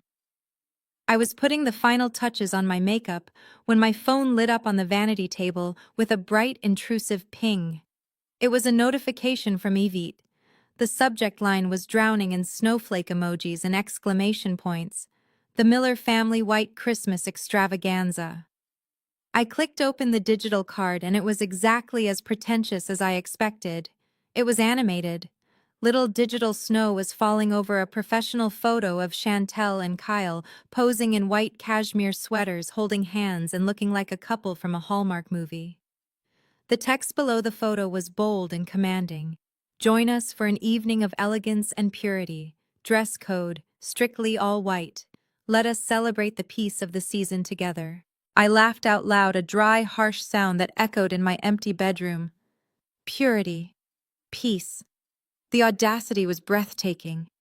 My sister, who was currently defrauding our aunt, and my brother-in-law, who had physically cut the brake lines of a car he forced me to drive, were hosting a party about purity. They wanted a whitewash. They wanted everyone to wear the color of innocence to mask the black stain of their crimes. They wanted a visual lie to match the verbal ones they had been telling for months. Chantel was trying to curate a perfect Instagram moment where everyone blended together in a sea of harmless, neutral tones. She wanted a blank canvas where she could paint herself as the benevolent, successful hostess. I turned away from the phone and looked at the bed behind me. Laying there against the gray duvet was the gown I had bought from the boutique. It wasn't white, it wasn't cream, it wasn't ivory or eggshell or any of the safe, compliant tones Chantel demanded. It was red. A deep, violent scarlet red. It was the color of blood, the color of a stop sign, the color of fire. Chantel wanted me to fade into the background. She wanted me to be just another white prop in her perfect winter wonderland. She wanted me to disappear, just like she wanted me to disappear off the road that rainy night. If I wore white, I would be invisible. I would be playing by her rules, accepting her narrative, letting her control the frame. But I was done disappearing. Tonight, I needed to be seen. I needed to be the focal point of the entire room. I walked over to the bed and ran my hand over the silk fabric. It felt cool to the touch, like liquid armor. I imagined walking through those massive double doors. I imagined the sea of white suits and white cocktail dresses, and then me cutting through it like an open wound. I would stand out like a beacon of danger. Everyone would look at me. And if everyone was looking at me, they would be looking at the evidence I was about to present. I picked up the dress and held it against my body in front of the full-length mirror. It clashed violently with the beige walls of my apartment. It was aggressive, it was loud, it was perfect. I looked back at the digital invitation on my phone where the fake snowflakes were still falling over their fake smiles. I swiped the notification away, deleting it from my screen. Sorry, sister, I whispered to my reflection, my eyes hard and focused. But I do not think I fit your color scheme anymore. White is for surrender. And tonight, I am coming for war. The estate looked like a fortress of ice sitting on top of the hill. Fake snow blew from hidden machines in the shrubbery, coating the manicured hedges in a layer of perfect white powder that shimmered under the landscape lighting. It was beautiful in the way a mausoleum is beautiful, cold, expensive, and completely lifeless. Through the massive floor-to-ceiling windows, I could see the party in full swing. It looked like a convention of ghosts. Every single person inside was wearing white. Men in white tuxedos, women in ivory silk gowns holding glasses of clear champagne. It was Chantel's vision of purity brought to life, a perfect sterile world where nothing dirty like poverty or truth was allowed to enter. I took a deep breath and smoothed the fabric of my coat. Underneath it, I was carrying a weapon made of red silk. I walked up the stone steps and nodded to the valet, who looked at my old boots with confusion. I didn't care. I reached the massive double oak doors and waited for the hired doorman to pull them open. When the doors swung wide, the heat of the party hit me first, followed by the sound of a string quartet playing a soft sanitized version of Jingle Bells. I stepped into the foyer and let the heavy winter coat slide off my shoulders, handing it to the stunned coat check girl. The effect was instantaneous. It was violent. I stepped into the light wearing the blood-red gown. It hugged every curve of my body, and the slit rose dangerously high up my thigh, revealing legs that were no longer shaking with fear. In a room drowning in shades of eggshell and cream, I was a shock to the system. I was a drop of fresh blood falling into a gallon of milk. The conversation in the room didn't just taper off, it was severed. Heads turned, necks craned. The string quartet actually missed a beat. For a solid 10 seconds, there was no sound except the clicking of my heels on the marble floor as I walked toward the center of the room. I could feel their eyes sliding over me. Some were shocked, some were scandalized, but no one could look away. I wasn't the invisible little sister anymore. I was the sun, and they were forced to orbit me. Across the room I saw Chantel. She was holding a glass of white wine and laughing at something a senator's wife was saying. When she saw me, her smile froze. It didn't fade, it just turned into a rictus of horror. Her eyes went wide, scanning my dress from the plunging neckline to the hem. She looked like she was about to scream. She excused herself from the group and practically ran across the room, her white heels clacking frantically. She intercepted me by the ice sculpture of a reindeer. She grabbed my arm, her nails digging into my skin, but she kept her voice at a forced whisper because half the room was watching us. "What are you doing?" she hissed through her teeth, her eyes bulging. "Can you not read?" The invitation said white. Strictly white. "You look like a whore at a wedding, Monique. You are ruining the aesthetic. Go upstairs and change. I have an old bridesmaid dress in the closet." I looked down at her hand on my arm and then up into her panicked eyes. I didn't pull away. I just smiled, a slow, dangerous smile that she had never seen before. "Oh, I am so sorry, sister," I said, my voice loud enough for the nearby guests to hear. "I must have missed that part of the email. I thought red was festive. It is the color of the season, isn't it?" I gently removed her hand from my arm. Chantel stood there vibrating with rage. She wanted to throw me out. I could see it in her face. She wanted to drag me out by my hair. But she couldn't. Not with the senator watching. Not with the investors looking on. She was trapped by her own desire for perfection. To make a scene would be to admit a crack in her perfect family facade. She had to swallow the poison. Well, she choked out, her face flushing a blotchy pink that clashed with her dress. "Just try to stay in the back. Do not draw attention to yourself." I walked past her, grabbing a glass of red wine from a passing waiter. "I'm afraid it is too late for that, Chantel," I whispered. "The show is just starting." The sound of a silver spoon tapping against a crystal champagne flute cut through the chatter of the party. The room went silent as all eyes turned to the small raised platform at the end of the ballroom. Kyle stood there holding a microphone, looking every inch the successful patriarch in his white tuxedo. The spotlight hit him, and he soaked it up like a lizard basking on a rock. He loved this. He loved the attention, the admiration, and the illusion of power. To the guests, he looked like a titan of industry, but from where I stood in the back of the room, nursing my glass of wine, I saw a desperate man dancing on the edge of a cliff. He cleared his throat and flashed his signature smile, the one that usually charmed investors out of their savings. "Thank you all for coming," he boomed, his voice amplified through the high-end speakers. "Looking around this room tonight, I am reminded of what truly matters. It is not the big deals or the real estate portfolios. It is family. It is the people who stand by you through thick and thin. I almost choked on my drink. This was the man who tried to kill his sister-in-law for an insurance payout, talking about family loyalty. He continued his speech, weaving a tapestry of lies about his charitable donations and his business successes. He painted himself as a self-made man, a pillar of the community. Then he turned his gaze toward the front row, where Aunt Bernice was sitting looking regal in her white fur coat. "And we have a very special guest tonight," Kyle announced, his voice dripping with fake emotion. "The matriarch of our family, Aunt Bernice. Please come up here." Bernice stood up slowly, leaning on her cane, and made her way to the stage. The crowd applauded politely. Kyle reached behind the podium and pulled out a small gift-wrapped box. "Bernice," he said, holding the microphone close to his mouth, "you have given us so much. You have been our rock. And since I know you love fine textiles, I had this commissioned just for you. It is 100% baby alpaca wool, hand-woven by artisans in the Peruvian Andes. It took 6 months to get here, but nothing is too good for you." He handed her the box. Bernice opened it and pulled out a beige scarf. From 10 feet away, I could see the static cling.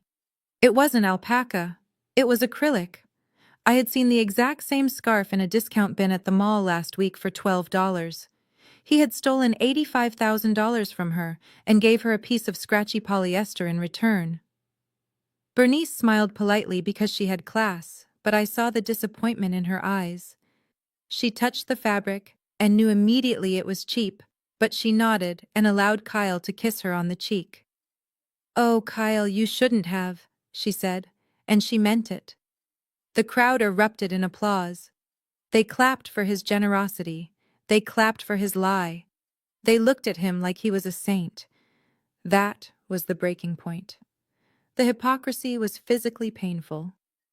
I set my empty wine glass down on a passing waiter's tray. The glass made a sharp clink that sounded like a gavel hitting a block. I smoothed the front of my blood-red dress. It was time. I started walking. I didn't walk around the crowd. I walked through it. The sea of white parted instantly.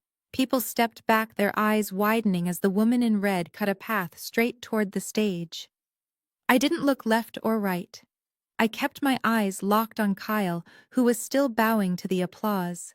I reached the stairs and took them 2 at a time. The clicking of my heels on the wooden stage echoed through the microphone stand. Kyle turned, his smile faltering as he saw me looming over him. I didn't ask for permission. I reached out and took a second microphone from the stand. The feedback squealed for a second, silencing the room again. I stepped into the spotlight right next to him, and the contrast between his white suit and my red dress looked like a crime scene waiting to happen. The feedback from the microphone shrieked for a split second, cutting through the polite applause like a knife. I stood center stage in my blood-red dress next to Kyle in his pristine white tuxedo. The visual contrast was violent. We looked like a drop of blood on a sheet of snow. Kyle turned to me, his smile tight and strained, his eyes darting to the crowd to see if anyone noticed his panic. He placed a hand on my back, but his fingers dug into my skin with a warning grip. "What do you think you are doing, Monique?" he hissed through his teeth, his voice barely audible over the low hum of the speakers. "Get off this stage right now. You are embarrassing yourself." I ignored him. I turned to the crowd of 200 guests who were staring at us with rapt attention. I raised the microphone to my lips and forced my voice to sound sweet, filled with a trembling admiration that I knew would stroke his massive ego. "That was beautiful, Kyle," I said, my voice booming through the ballroom. "Truly inspiring. Hearing you talk about family and honesty, it really touched my heart." I felt Kyle's grip loosen slightly. He was confused. He expected an outburst. He expected a drunken rant. He did not expect praise. I turned to look him in the eye, making sure my expression was one of pure adoration. "You know, everyone here sees the success." I continued gesturing to the lavish decorations. "They see the house. They see the cars. They see the lifestyle." But they do not know the story behind it. They do not know the sacrifices you made to get here. Kyle straightened his tie, his chest puffed out. He liked where this was going. He loved nothing more than hearing about his own greatness. That is true, Monique, he said into his own mic, letting out a chuckle. It has been a long road, hard work, grit. Exactly, I said, stepping closer to the trap. And because I am so proud of you and Chantel, I wanted to do something special tonight. I know I am just the little sister who does the filing, but I have been working on a project. I put together a short video tribute, a montage of the last few months showing exactly how you built this empire. I pointed to the massive 100-inch projection screen that was rolled up above the stage. I think the investors and Aunt Bernice would love to see the real numbers behind the man, I said, smiling at him. Can we show them, Kyle? Can we show them the truth? Kyle looked at the crowd. They were nodding, smiling, waiting for the show. He looked at the screen and then back at me. He saw a submissive sister trying to buy her way back into his good graces. He saw a chance to have a 5-minute commercial about himself played for a captive audience. His vanity blinded him completely. He turned to the AV technician in the booth at the back of the room and gave a thumbs up. Why not, he announced, spreading his arms wide. Let us roll the tape. I haven't seen it myself, but if Monique made it, I am sure it is revealing. The lights in the ballroom dimmed. The massive screen slowly descended from the ceiling with a mechanical whir. The room went silent in anticipation. Kyle stepped back, giving me the stage, thinking I was about to play a slideshow of his golf trips and ribbon cuttings. I stepped to the side, my heart pounding a rhythm of pure victory. I looked at Aunt Bernice in the front row. I looked at Chantel standing frozen by the ice sculpture. And then I looked at the screen as the projector flickered to life. Enjoy the show, everyone, I whispered into the darkness. The screen went bright white for a second, blinding the room. And then the first image appeared. It wasn't a family photo. It wasn't a business logo.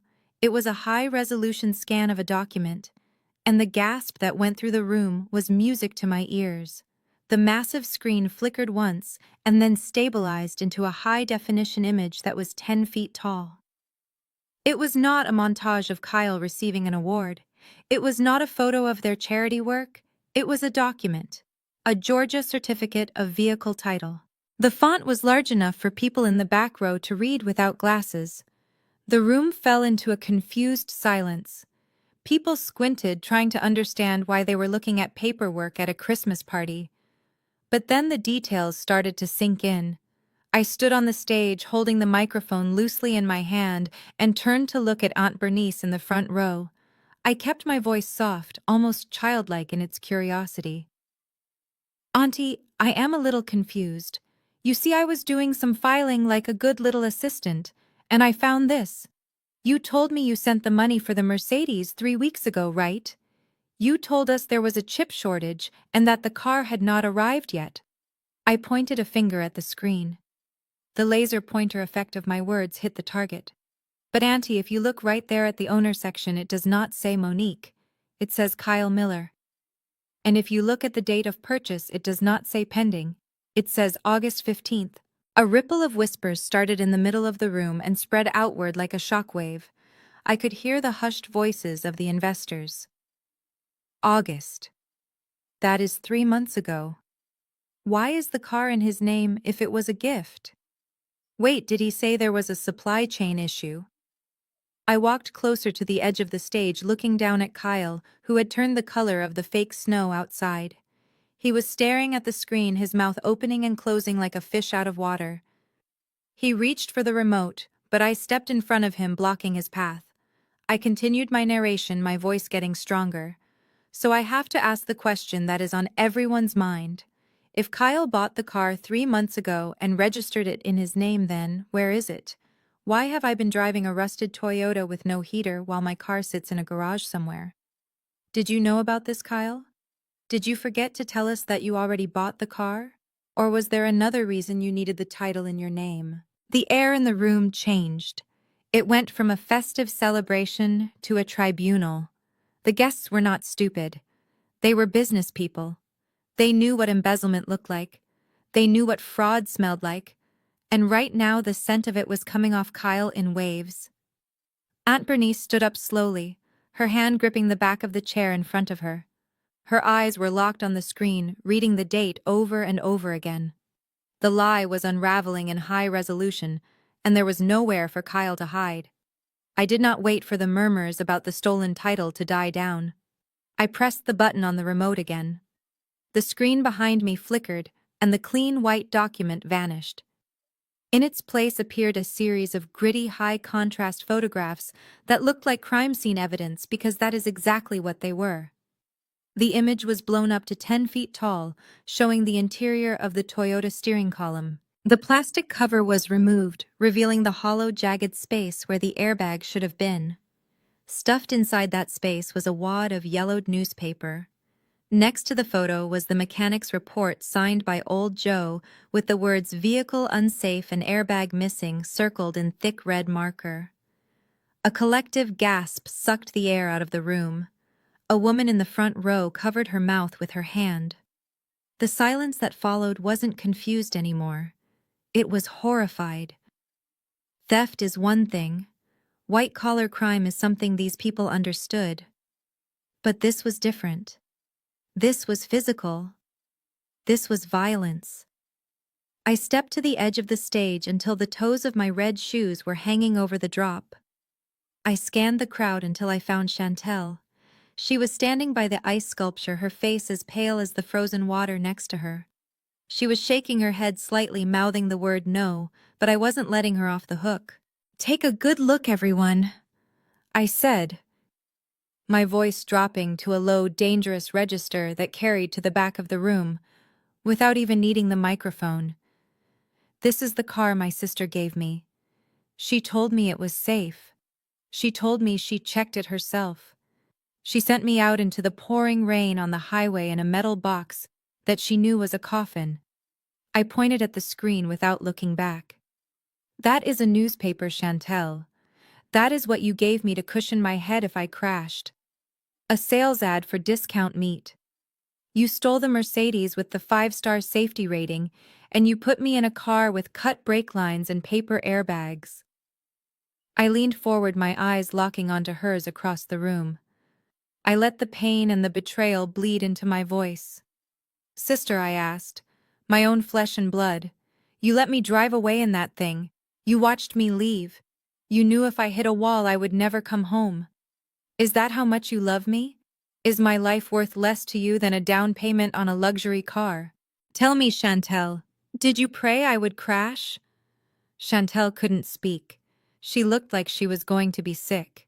The guests turned on her, their faces twisting in disgust.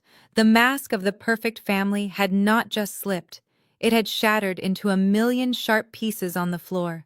The visual of the gutted dashboard was damning, but Chantel was not going down without a fight. The silence in the room broke as she let out a shriek of pure panic. She hiked up her white dress and lunged toward the stage, her heels slipping on the polished floor. Her face was twisted into a mask of frantic desperation. She wasn't trying to save her reputation anymore. She was trying to stop a prison sentence. "Turn it off!" she screamed, waving her arms at the AV booth. "Turn it off right now! She is lying. It is all fake." She scrambled up the stairs, reaching for the laptop connected to the projector. Kyle was right behind her, finally snapping out of his shock, ready to physically drag me off the stage. They were closing in on me from both sides, but they were too late. I didn't need the screen for the final blow. I needed the speakers. I looked at Chantel as she reached for the cable. I didn't move to stop her. I just pressed the spacebar on the keyboard. The screen went black, but the audio system kicked in. The volume was set to maximum. A burst of static crackled through the room, followed by the crystal-clear sound of a car engine humming. Then Kyle's voice boomed out, amplified to a terrifying volume. It sounded like God himself was reading the indictment. "Relax, Chantel." The voice on the recording was casual, almost bored. "She won't be driving it for long. I made sure of that this morning before she came outside." I crawled under there and nicked the brake line. Just a tiny cut. Chantel froze mid-step. Her hand hovered over the laptop. Kyle stopped dead in his tracks, his face draining of all color until he looked like a corpse. The entire ballroom seemed to hold its breath. The only sound was the voice of the man standing on stage confessing to a room full of witnesses. The recording continued merciless and loud. Once that fluid leaks out and she hits the highway, she is going to lose all braking power. She will go right through the windshield, and when she does, we collect. The accidental death rider on that insurance policy is double indemnity. That is $500,000, Chantel. That pays off the shark, it pays off the house. We just have to wait for the phone to ring. The audio ended with a click. The echo of the words "wait for the phone to ring" hung in the air like smoke. It wasn't just a gasp this time. It was a sound of collective horror. People physically recoiled from Kyle as if he were radioactive. He stood there trembling, his mouth opening and closing, but no sound coming out. In the front row, Aunt Bernice let out a low, agonizing moan. It was the sound of a heart breaking. She tried to stand up to confront them, but her legs gave out. She clutched her chest, her fingers digging into the expensive white fur. Her cane clattered to the floor with a loud wooden crack. The guests nearest to her rushed to catch her before she fell, holding her up as she stared at the nephew she had treated like a son. The realization washed over her face. He didn't just steal her money, he tried to kill her blood. The party was over. The execution had begun. The ballroom was deadly silent. The audio recording of Kyle confessing to the crime had finished, but the horror was still hanging in the air, like a poisonous fog. Just as the shock was beginning to turn into outrage, a new sound tore through the room. It was the deafening blast of an air horn. It was not a polite car horn, but the guttural roar of a heavy-duty tow truck. It blasted once, then twice, shaking the glass in the floor-to-ceiling windows. The front doors, which had been closed to keep the winter chill out, were thrown open with a violent crash.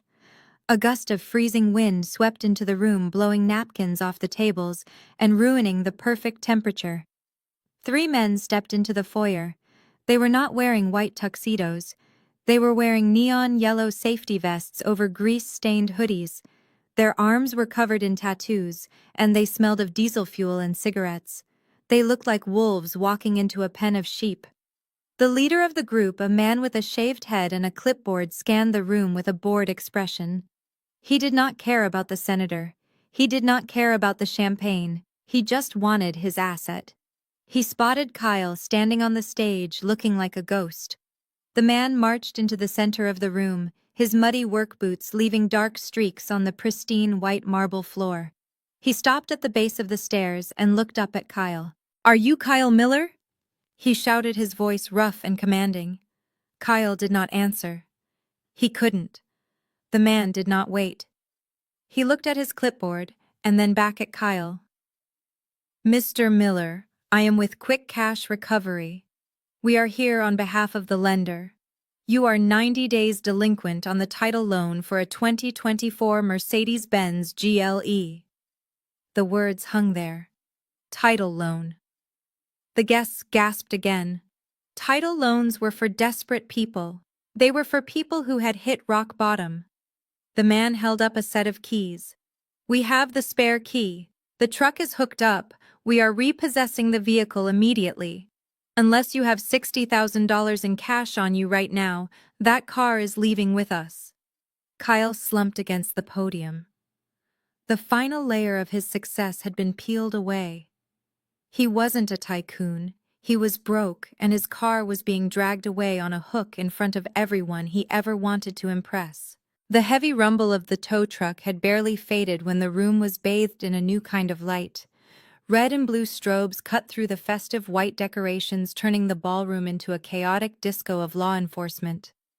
This time there was no air horn, just the sharp authoritative command of the police department. 4 officers in tactical vests marched through the open doors, pushing past the stunned guests who parted like the Red Sea. They didn't look at the decor. They looked only at the man on the stage. Kyle saw them coming. He took a step back, tripping over the microphone cord. He looked for an exit, but there was nowhere to go. 2 officers vaulted onto the stage. They didn't ask him to come quietly. They spun him around and slammed him against the podium. The sound of metal cuffs ratcheting shut echoed louder than any speech he had given that night. Kyle Miller, the lead officer, shouted, his voice projecting over the murmurs of the crowd, "You are under arrest." Kyle struggled against the grip, sweat pouring down his face. For what he stammered, "I did not do anything. This is a mistake. You are being charged with multiple counts of insurance fraud," the officer continued, relentless and cold, "and conspiracy to commit murder in the first degree against Monique Miller."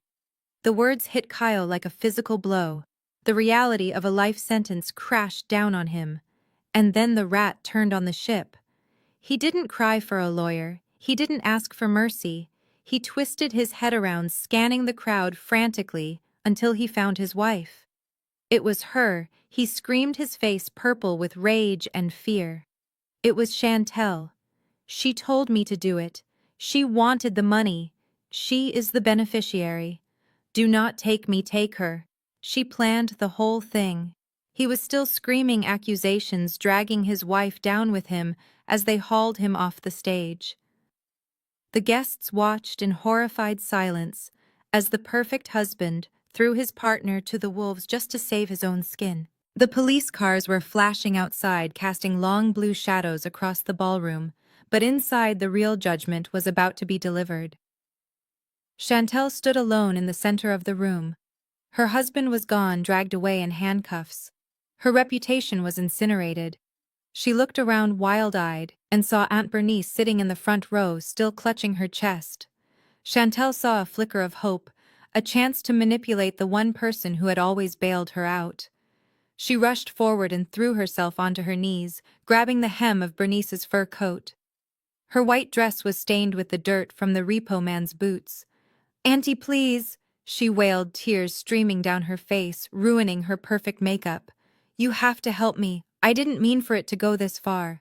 Kyle made me do it. I am your family. You cannot let them take everything." Bernice looked down at the sobbing woman at her feet.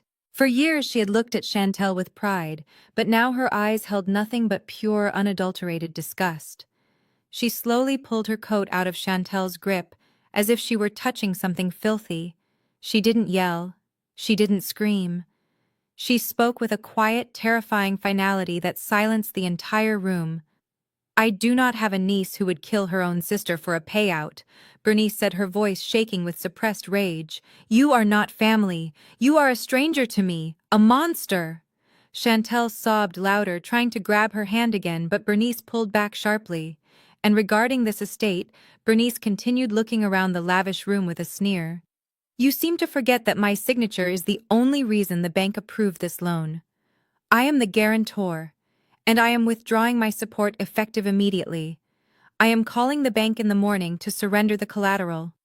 Chantel looked up, her mouth falling open in shock. "But where will I go?" "I do not care," Bernice said, standing up and leaning on the cane that Monique had rushed to hand her. "You have 24 hours to pack your clothes and get out before they change the locks. Do not take the silver. Do not take the art. Just take your lies and get out of my sight." The rain in this part of the city did not feel like a weather event. It felt like a judgment. It was a cold, stinging drizzle that soaked through the thin fabric of my navy blue polyester jumpsuit. I stood under the cracked plastic roof of the bus shelter, shivering as the wind whipped around the corner.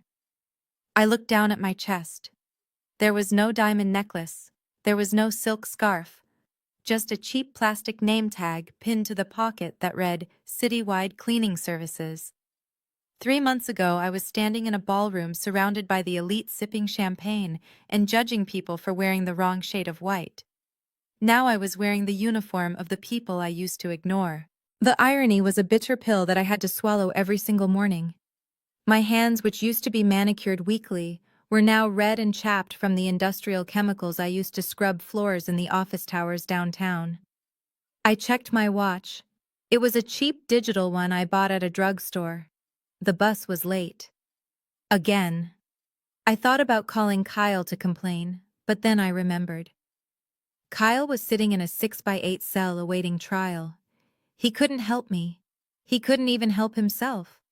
The letters he sent me were just pages of rage blaming me for his downfall, so I stopped reading them. I was alone, truly alone. Aunt Bernice had kept her word. The locks on the estate were changed exactly 24 hours after the party. I lost the furniture, I lost the clothes, I lost the status. I tried to call Monique once just to beg for a loan, but the number was disconnected. She had moved on. She had erased me. The city bus finally rounded the corner, its brakes screeching like a dying animal. It splashed dirty puddle water onto my sneakers as it pulled up to the curb. I stepped inside the warm, stale air that smelled of wet wool and exhaust. I dug into my pocket for exact change, counting out the quarters with shaking fingers. I walked to the back of the bus and sat down on the hard plastic seat. I stared out the window at the gray city sliding by. I used to think I was the main character of this story. Now I realized I was just part of the background scenery, invisible and forgotten. The air inside the dealership was cool and smelled of espresso and premium leather. It was a world away from old Joe's greasy garage and the suffocating tension of the white Christmas party.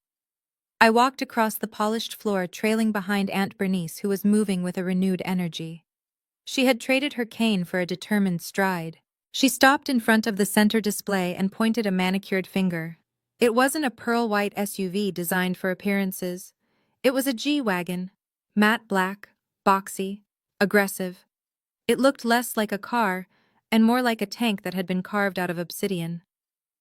Bernice pulled her checkbook out of her purse. She didn't ask about financing. She didn't ask about monthly payments.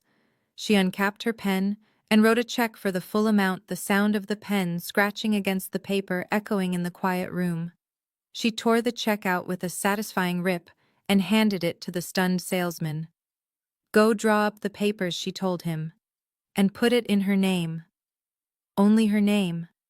When the salesman hurried away, Bernice turned to me. She reached out and cupped my cheek with her soft hand. Her eyes were watery, but clear. "Monique," she said softly, "I am so sorry.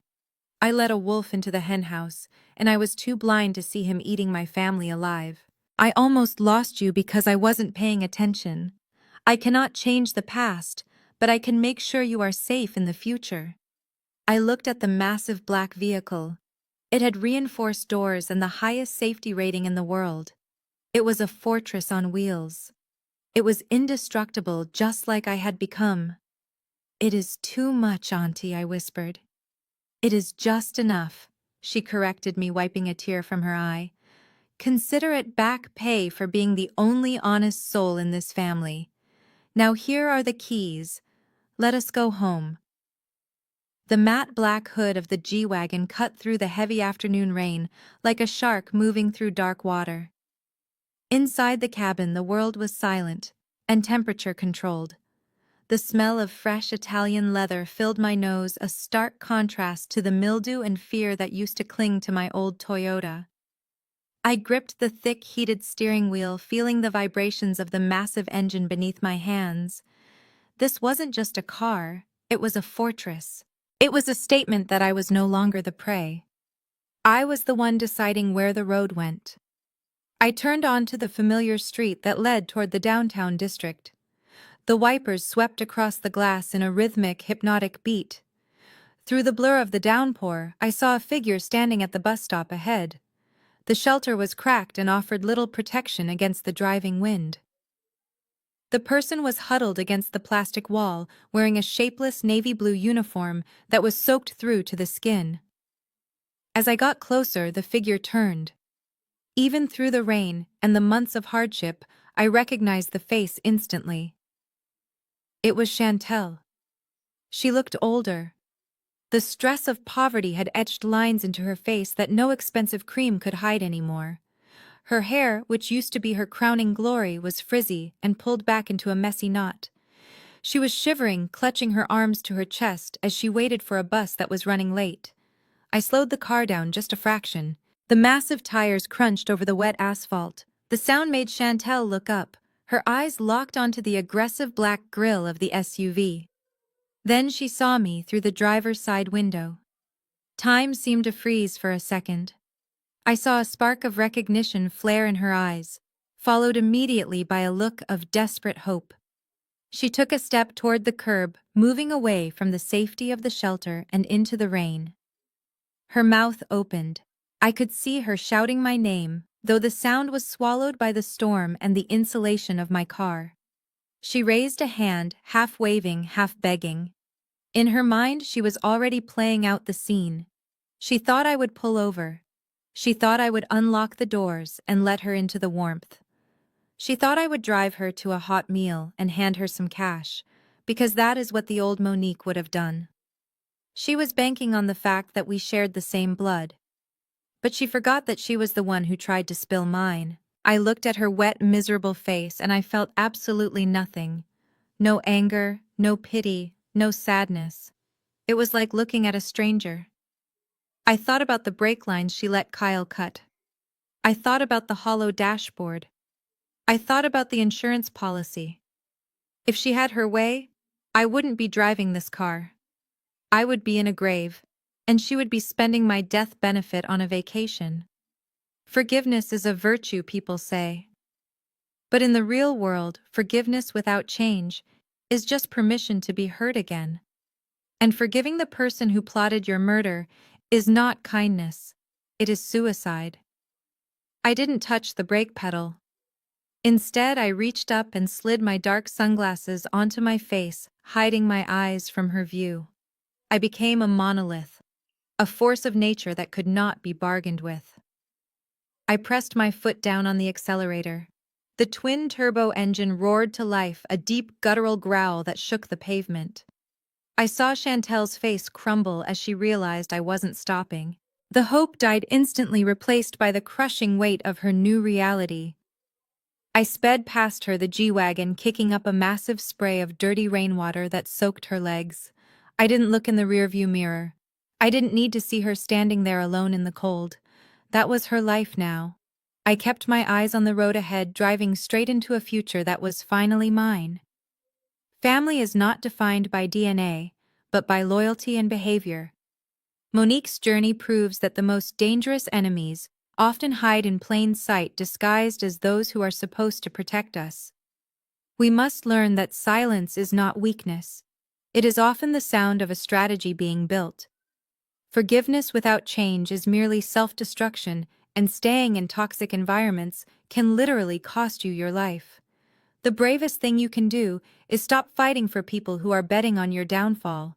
Walk away from tables where respect is no longer served and drive toward a future where you are finally in control. Stop looking in the rearview mirror at people who don't deserve to be part of your future. If you are ready to take the wheel and drive toward your own blessings, hit that subscribe button and tell me in the comments, would you have stopped the car for your sister or would you have kept driving? Let me know.